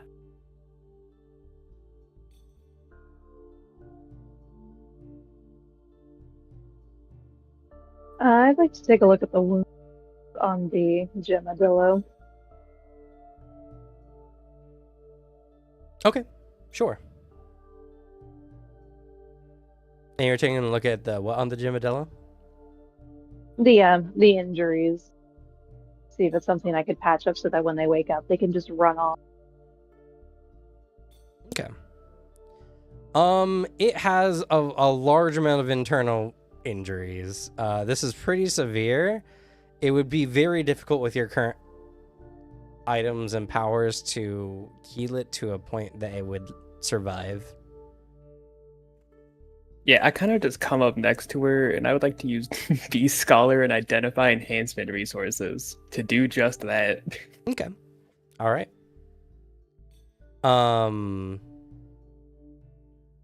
To do just what? Sorry. Identify Enhancement resources. Oh, or I anything see, like I that. see. Okay. Sure. You don't even need to roll. You can identify the resources, pretty thoroughly. These are, lesser earth, cultivation materials, effectively. Lesser earth. Yeah. Anima crystals, I guess. These are good. They're particularly good for characters who have earth affinity for their affinities. They can use this as cultivation material. And this can also be used for hunter, tamer, or beast tamer tools that utilize earth anima.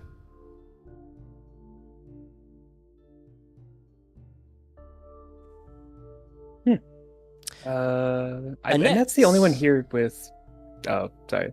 Sorry.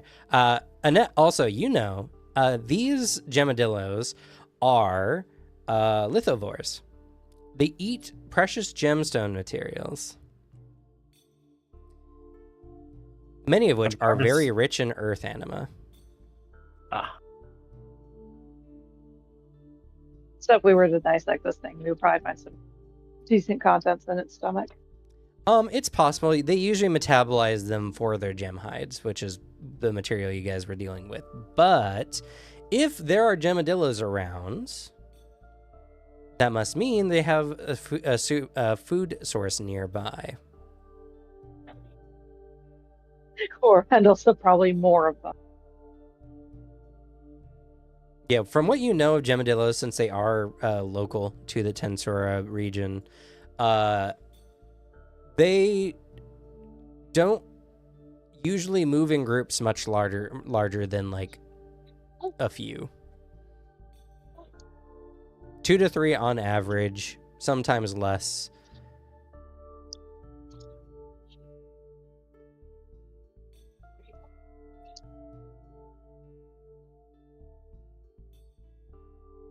Well, on an interesting note, it looks up.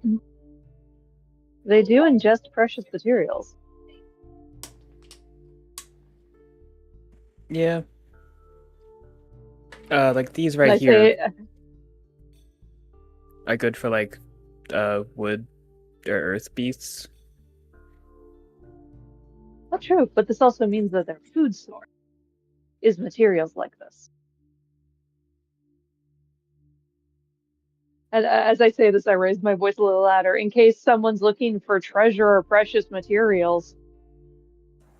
I don't care about this. I need an evolution material, specifically a spiritual element. Yeah. True, but whatever we don't use, we can sell Yeah, if the school allows. I'm sure we can trade it in for stuff we can use. But wouldn't this just be good for you? I'm not Earth element. Not talking to you. I'm talking to Annette. Yeah. Oh, Ku's affinity is wood, primarily. Yeah. Wood, metal, and Earth is the corundum. newest one. Yeah, you actually can give this to Ku as a straight up cultivation material. Yeah. Okay. Yeah, Ku can eat good in a lot of different environments because he can eat a lot of different materials. Me looking at like the tree bark neck or whatever, just going, or no, the fucking just earth aspects going. Don't shake your head no at me, you motherfucker. There is enough material for everyone here to gain lesser earth materials.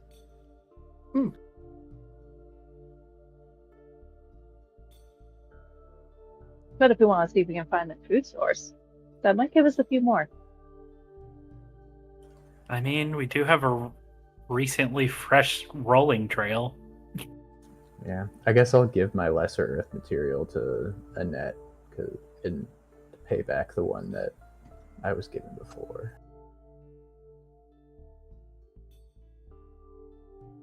I have no need for this. You're my friend. Take it.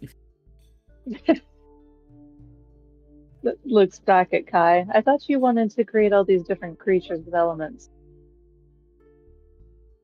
I do, but I don't have them yet. Then why not just stockpile until then? You don't have to worry about retrieving the materials when you need them.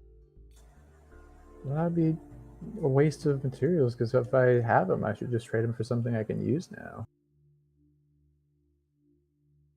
Or it could save you in a pinch when you actually need it. But who knows when I'll get my earth water element hippo. Yeah, very specific, like type you're looking for. He's got a plan.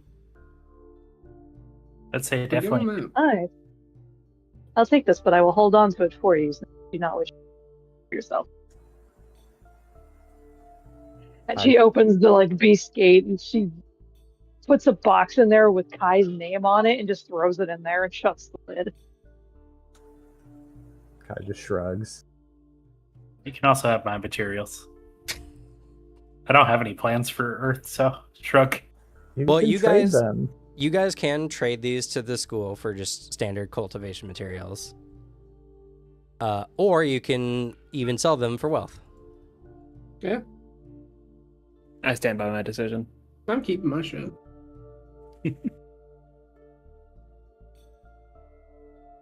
I want to be on Annette's good side. That's fair.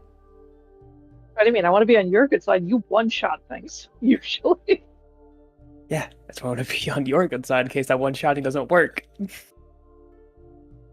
Fine, I'll keep it since That's everybody's fair. been so awkward about it. Awkward. I'm keeping my shit.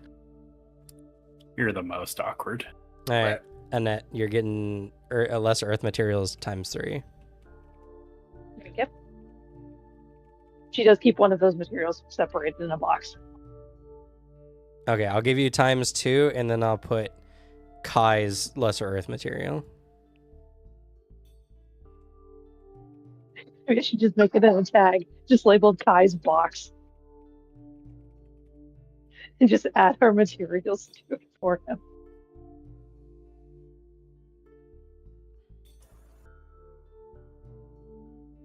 Okay. So you guys are left with a choice. Do you wish to search around? You don't have a lot of time, and you may need to wait until tomorrow to hunt for these Gemadillo's feeding grounds, or continue on your journey in camp. I opt for journey in camp because my boy is fucked. If you're going to go to the feeding spot, we're probably going to find more Gemadillos. That's my worry. I can't mix it. We could find the feeding spot and then leave and come back to it in the morning. How territorial are Gemadillos? Annette knows through... Oh, I guess, no, this would technically be Cynthia's bee scholar, more appropriately. Gemadillos are not inherently super territorial, but they do... they will fight if you're, like, contending their food source, like, directly. Ah, they attacked because we attacked, I see. Well, we've probably disrupted whatever was going on for them. I'm fine with abandoning the ground idea entirely. I think we got No point in. a good chunk of a benefit and some experience, but I think resting before a big fight. Also, just selfishly, I'd rather my angel not die or anything. He's fucked, but he's putting a good face of it. He's flexing while bleeding. Annette can attempt some healing. Yeah, I definitely will. So we'll just kind of shortcut this and do this in order. Cynthia, what's the injury of your beast? I would actually like to use my own tags. Oh, okay. Recovery space, beast tamer. That would not be instantaneously Annette's ability. Yeah. Damn, how long would it take? It would probably enhance like normal recovery actions during camping. So, for instance, you guys are about to go camping now, right? Is pretty much what's going to happen. So when you recover, normally, if it's like a night, you only recover one level of an injury, but that space would allow you to recover 2 instead.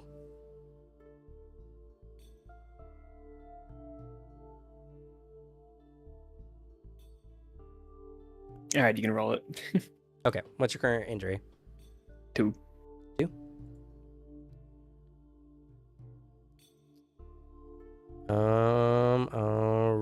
Alrighty. Let's see here.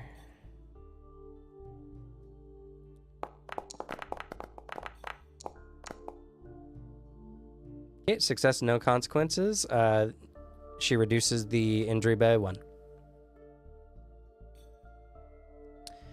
All right. Next, Evan. Injury 4. Injury for...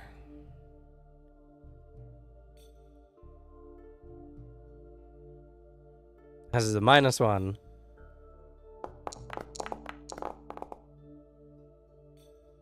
Wow, holy shit. Rolled with a 11 for a total of 10. That's -1 to the injury. Yeah. Next is Kai. 4. Got the drains.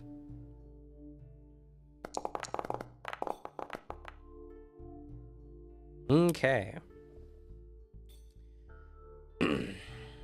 That is a success with consequences, so that reduces the injury level by 1. Though I'm going to say that this will increase her current drained condition by 1, so up to 2 now. And last but not least, Thomas. Only 2. Only 2.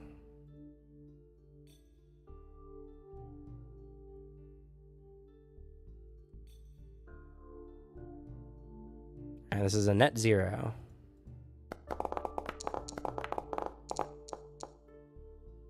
Fails. Unfortunate. Annette is exhausted by the affair and gains another level of drains. And unfortunately, the injury is not healed. It's okay. At least you got the more injured people.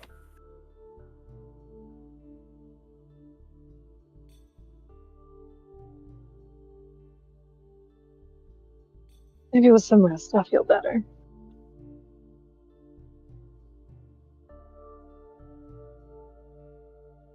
Okay. All right. I'm Oh, yes. assuming. Go ahead. So was our yak boy fine, or did he need? He's like, I'm good. It's okay.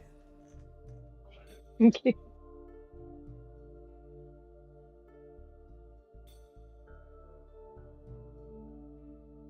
Nothing happened to Sven during the fight, so it's okay.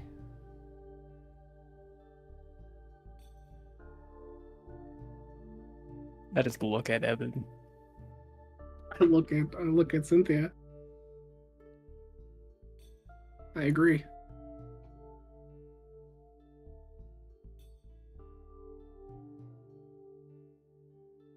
All right. Yes, we just need to settle down and rest. You're gonna set up watches. I mean, our beasts can do that. They need to rest, maybe. Our beast should rest. Yeah. 100%. Watches are good. Well, I look over towards the yak. I can have the yak take watch. Okay, fine. I will watch. You're the best, Vice. Thanks.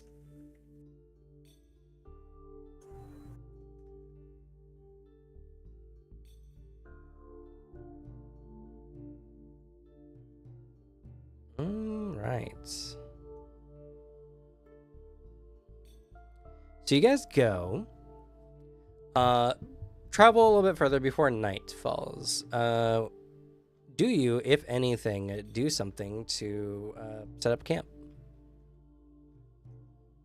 Got some like equipment. We can find a nice clearing. Maybe set up a tarp so we're not going to get wet. Can I use Beast Scholar or Annette use Beast Biology to figure out if there's any beasts that commonly come through here? Yeah, well, you can use your information as a bee scholar to like find an appropriate, like, out of the way sleeping spot that's not likely to have any like traffic. I would like to do that. Okay. Sven, or not Sven, Vice, actually, he's like, I'll find us a camp. And he seems rather proficient at it. Yeah. He seems rather at home in the wilderness, actually. So, in addition to your Beast Scholar, Sven will roll with his +4 to the check. That's +5. Anyone else have any other tags they think might be beneficial to this? Yes. I've been recently studied and tutored. Might come in handy. Both of those are mostly for like school-based stuff, not survival necessarily.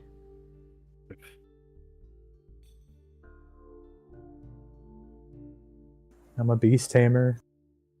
So is Sven. Or, I mean, Vice.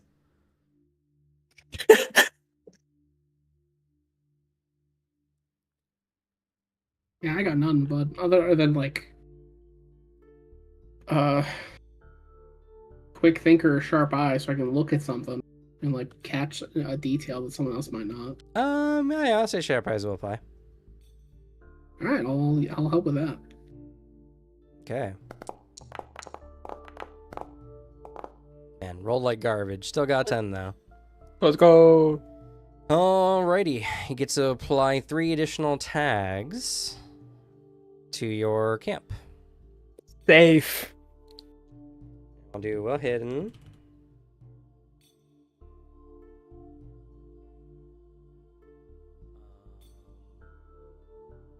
Good advantage.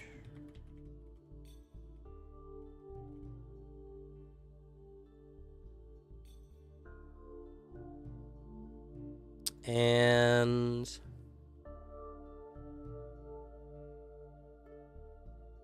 Home field advantage. Just kidding. yeah, you know what? Defenses. Camp defenses. As Vice's Yak is able to create a beneficial, like, oh goodness, what are those spikes called that they pound into the ground? Pikes. Stakes. Stakes, yeah. Defensive ice stakes that are well hidden enough and make your camp easy to defend. And then also I'll add to the scene Vice's watch. I'm glad we'll always know what time it is. Ha ha ha. Okay. Camping okay, you know what? time. I'm coming around to Vice. He's Yeah, kind of suddenly he's got his uses, huh? yeah. He's useful when he's defensive. Wow, it's That's almost about like it. There are different roles in a team. Yeah. I can rest easy. I've said nothing about Vice I want to take back. I never mean- said that he is completely useless. I just said his beast sucks and I'd rather other people rank up before him. That's true. I'm not taking that back because you're good at camping. Bear Grylls is good at camping, but I wouldn't say he's a good beast tamer. Yeah, I hate having him in a fight. He's cool now. Like, what? All he does is sit there. His Yak was charging up. He was very powerful. He'd be so good if the combat lasted a few more turns. All right. So, what is y'all's first camp action? Is there one for healing? Yep, recovery is 1. Do You that. can reduce any harm statuses by 1. I have a question. Sure. If I don't have the 1 filled, but I have the 2 filled, would it still just go down to 1? It'll all harm pips will go left 1. So Okay. And then I'll do another action for improve. So that'll be my 2. Yeah. I level up Battle Prodigy. Yeah, I rest, and then I'd like to get influential presence back. that'll be a part of rest, so you can just get that. Is he? Oh, fuck yeah. I'd like to rest. Okay. How do I heal on rest? So you'll move all harm statuses left 1. Okay, and I have enhanced recovery for my beast taming space. Oh, then it'll go left 2 as long as you're healing your beast. Guys, I'm at harm 1. We're doing fine now. And then Everyone also should you worry. can unscratch your luck tags there. Yeah.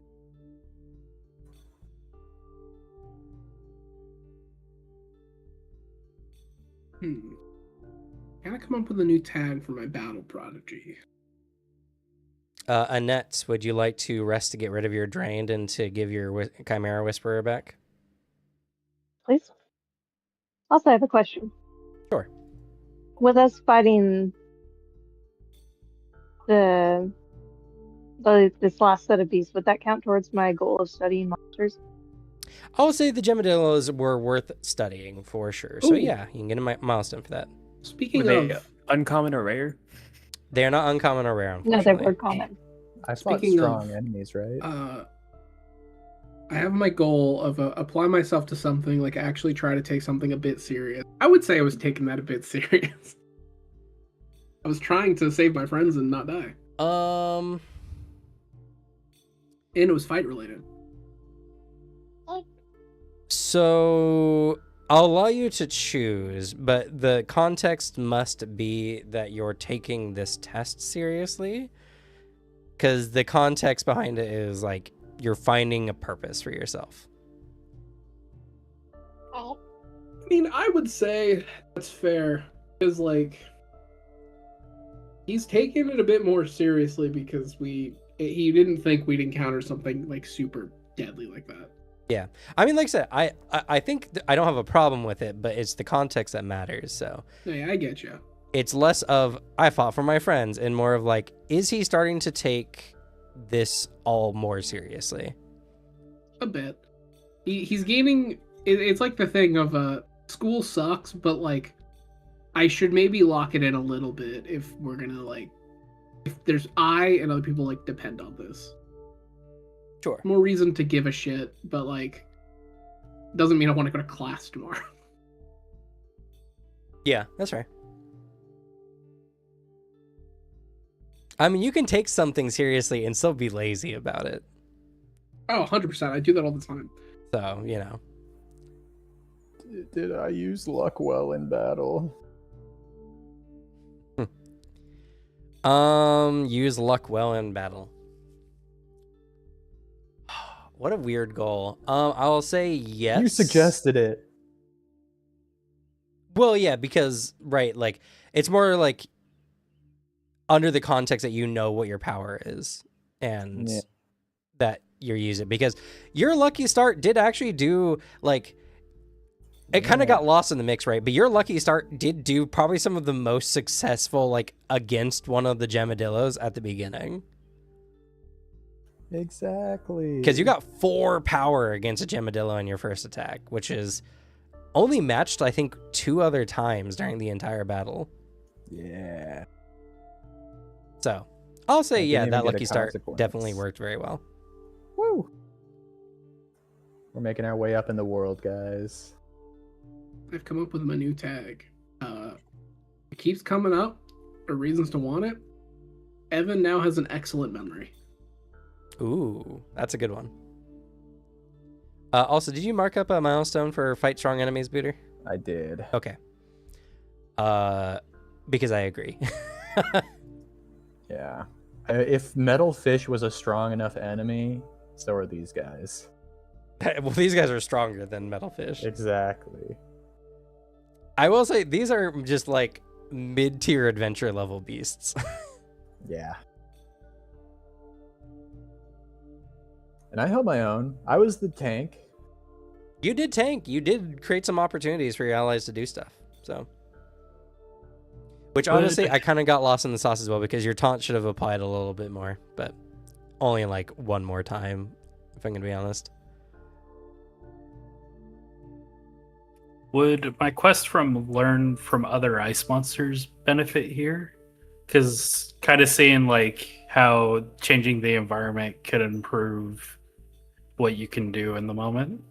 Yeah, I say you benefited from Vice's use of the environment, and that might give you some ideas. So I say sure.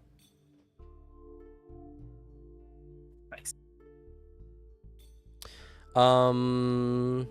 And then as well, Evan, you just mentioned that you improved your battle prodigy. Did you mark a promise after doing that? Oh, I will. Oh, I did mark a promise. Yes, I did. Okay. Let's see. I'm gonna rest, and I think I will improve Ice Undulate Affinity, which will get me a new tag. Ooh.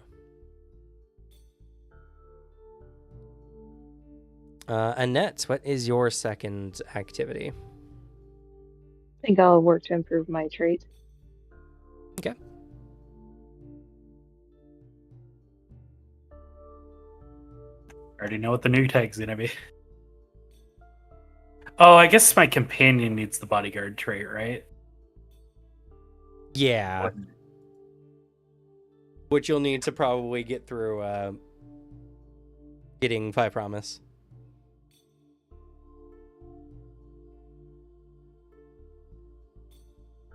Though you can put well, let's see. Your affinity has to associate with either ice or ungulates specifically. Mm-hmm.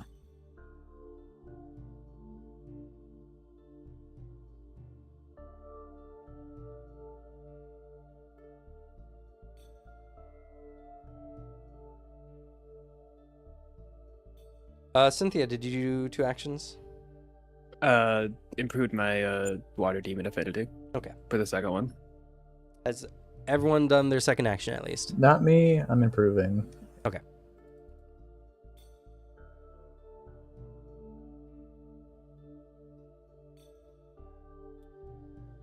Okie dokie. Any risky thirds on your very dangerous journey through the woods?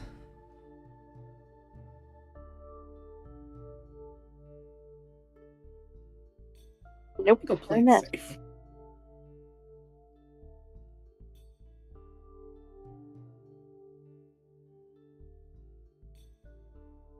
Okay. Maybe brute force for a tag? I mean,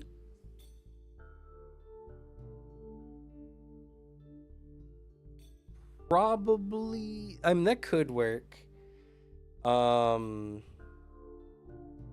Yeah, you can put brute force, sure. Because it's all contextual based on your affinity, right? So applies to the brute force aspects of ice ungulates. So Mm-hmm.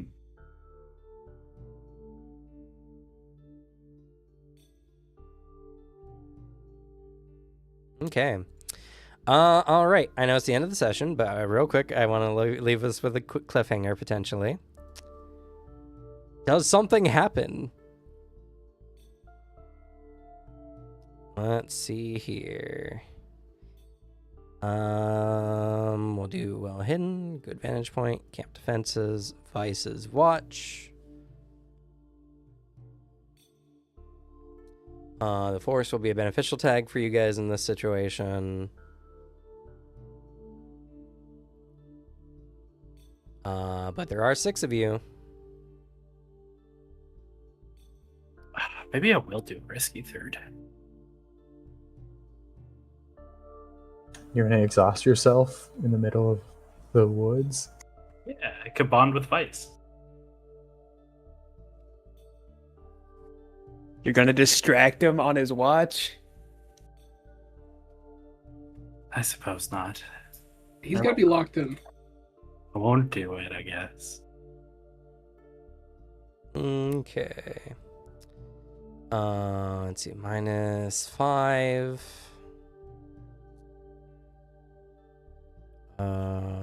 Oh, and then Vice's own tags, and not just the camp tags. -3 more. So -2 on possible camp events.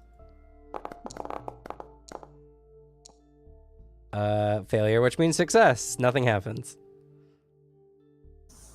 Vice, my goat. And he's only your goat.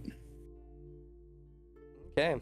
But that's gonna be it for today's session. What a what a intense battle when I drew a 5 on the difficulty. Oof. A little rough. Yeah, I had to adjust because I knew Vice was with you guys, and I wanted to see what would feel like a 5 combat. Because so how it works typically is difficulty is like 5, so they get 5 tags and 5 beneficial statuses and or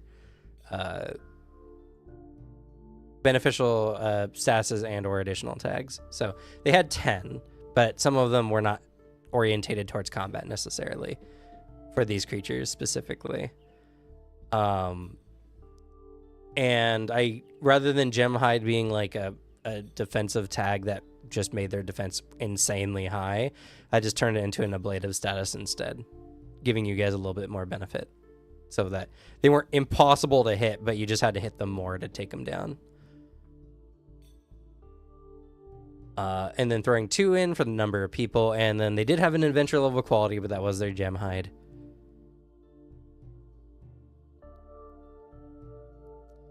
But yeah, how'd you guys feel about that challenge? I should have just committed and set up. I should have just done that. It was a challenge. It puts the perspective on beast stuff, because, yeah, the if it was just one of them, I think that fight would have been pretty. It would have been like a doing because of the tags, but like I think it would have gone a lot easier.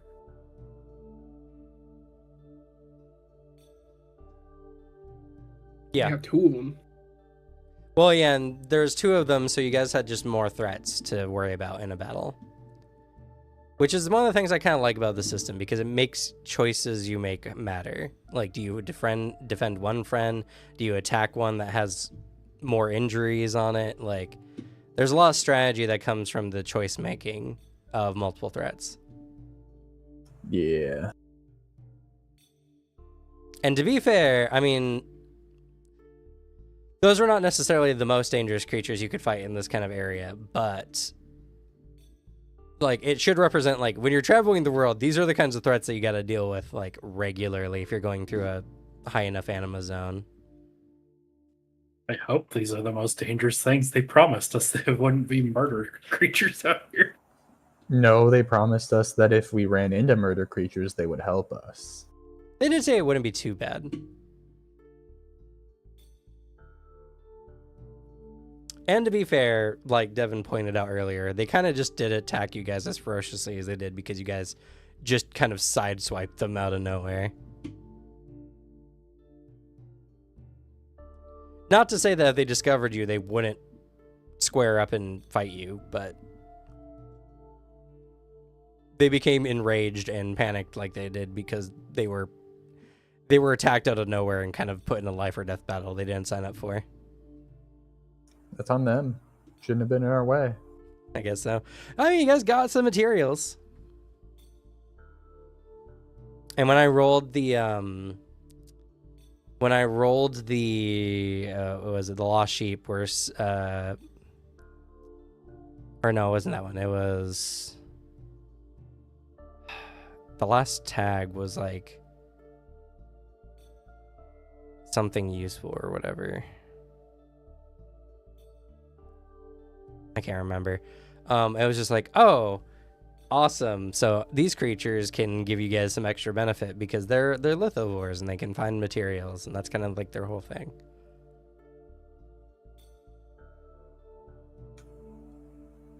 Type. I almost died. Everyone, you weren't the only one. Yeah, I was the like quickest 4. one. I was fine. One of these days I'll roll better than a 3. I don't think that's true. Oh man, I have a. I'm close to a milestone on Beast Tamer and my Unrealized Potential. Cause like, if I get my quest again of doing all right in school, I get to evolve it. Yep. And I will have some other special things for when you guys evolve some of your tags. I mean, if we get a good grade on this test, like, hey, I'm doing all right in school. Yeah. And then all I need to do next is apply myself and take something seriously, like for realsies. And then Possibly. my unrealized potential will be, I guess, realized potential. Because what else would I evolve that into?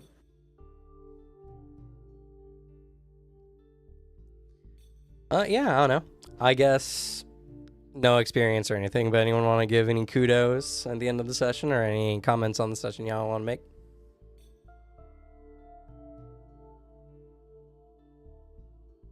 Good job to my boy Vice, really holding down the fort for us. Wouldn't have won it without you. True.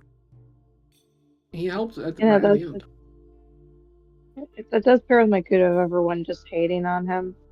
They've kept up the bit up until now. It's been fun dogging on Vice. Like, this It is has just what not I'll been do. everyone. I like working. There's something about Evan that's very fun, and I can like lean back and just play him. I'm an autopilot. Autopilot's a wrong thing, but it's just I made a character who's similar. I have a similar headspace to. I think he's just a lot more openly shitty than I would ever be, or even inwardly shitty. Like I would never be a dick to a guy like Vice. He's fine. He's just has a bad monster. But like That makes him a shitty person. Got a lot of potential. I would be a lot more kind to this guy because he seemed cool, like a guy I'd get along with. But it is very fun rolling with shit. It's also very fun rolling with shit where this session of all, Evan had a lot of, don't lump me in with that. I've said nothing I regret, or like, nah, listen, like I didn't say shit. I'm just hanging out, dude. Here's some jerky. Because that one is very me. That one is very like, don't lump me in all that shit. I know what I do. I don't do things I like immediately regret I did. I'm very thoughtful about the things I do.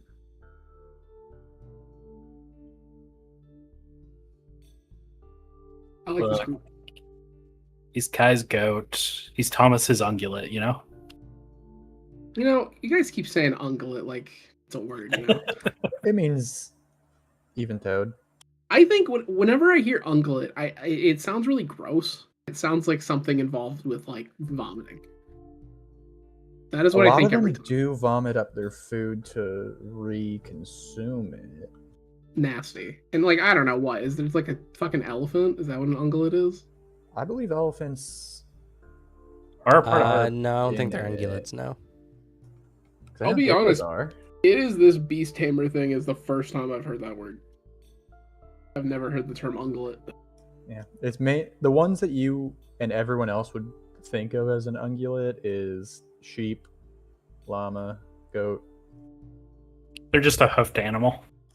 Oh, because I look at the picture and then I'm like, Not necessarily. okay, this is fucked up. Like why is a dolphin an ungulate? There's not a hoof there. It's even toed. That's all. There's not a toe on him. Oh, yeah, There technically elephants are are toes. ungulates. There technically are toes on marine mammals. They got little bitty legs that they never quite got rid of. I'm looking at a picture of a dolphin and like I'm just saying that's my point. I think we need to what's the chillest way? We need to imprison marine biologists to make them just put them in jail for a little bit, make them think about their actions. Because like if I look at a creature and the definition is four-toed footed mammals with toes modified into hooves, and I see they put a creature that doesn't have toes, hooves, or legs, I think we gotta have a talking to. Because then if they're like, well, it's inside the creature, I don't know, man. If like I can't call myself a fully like I'm not expressing bipedalism if I lost both my legs in an accident. Whatever you do, though, do not lock the marine biologists with the dolphins because we know what happens when that. We do know what happens. We know exactly what happens. But again, porpoises, whales. I have a nice little picture here. Oh wait, what the fuck? There's a subgroup called Hippomorphia. Guess where the hippopotamus is not? Not a Hippomorphia. To be fair, it is in the hippopotamidae day.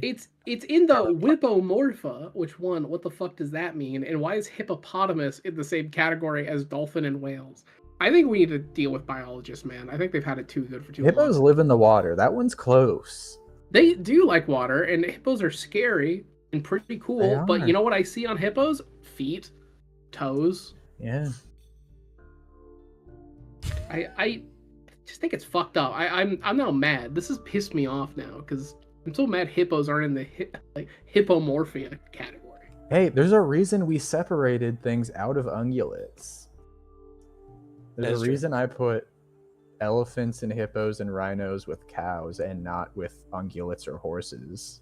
Because to be fair, if you as a player told me, I'm gonna go with an ungulate, and you show up with a dolphin, I'm gonna get mad. Yeah, there's a reason marine mammals are their own thing as well. Yeah. Good.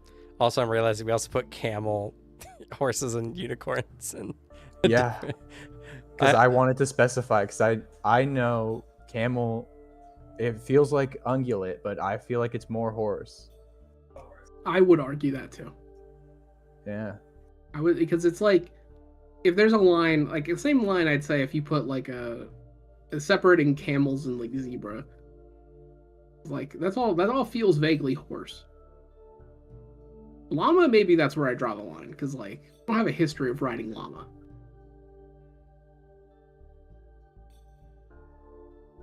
But all right, that's that's gonna be it for us for now. I guess the biggest problem with the system right now is what the fuck's an ungulate and why does this list make no sense? Yeah, like I'm Real. gonna be mad about that for like a while. I'm gonna be honest. Hmm. Can't wait to roll really good on a knowledge on a dolphin and piss Alex off. Look at my new ungulate. That's an orca. Like, I like category. I like categories. Hey, and orca would splitting be things hype, into though. to It would be. genres and like specificity. If we're going to have categories and then decide, oh, it's make believe time, I'm gonna get mad. 100% with an orca, putting pack tactics as one of its tags. Listen, Alex, this is why I made Hang out in the packs. this is why I made the list, the roll table off of primarily vibes. Good.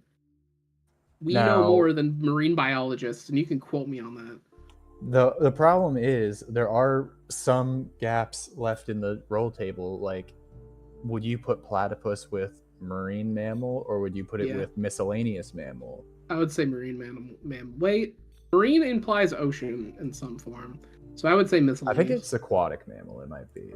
Aquatic is a better term for a platypi. And then would you put otters in aquatic mammal? Yes. Marine relating to the sea, ocean navigation, or a specific branch of the military forces. So Yeah, 'Cause we we did have write s- aquatic mammal. Though I do think it would be bad if we had if you showed up with an otter and they're like, excuse me, that is actually a freshwater otter. That's a river otter. You picked marine mammal. Please change your otter type. There I think that'd are be cringe. there are otters in the ocean. Yeah. So there's saltwater and then there's like freshwater river. I think river otters are the ones that are like really sweet and really cool. also, I think we just have another category that's other mammals.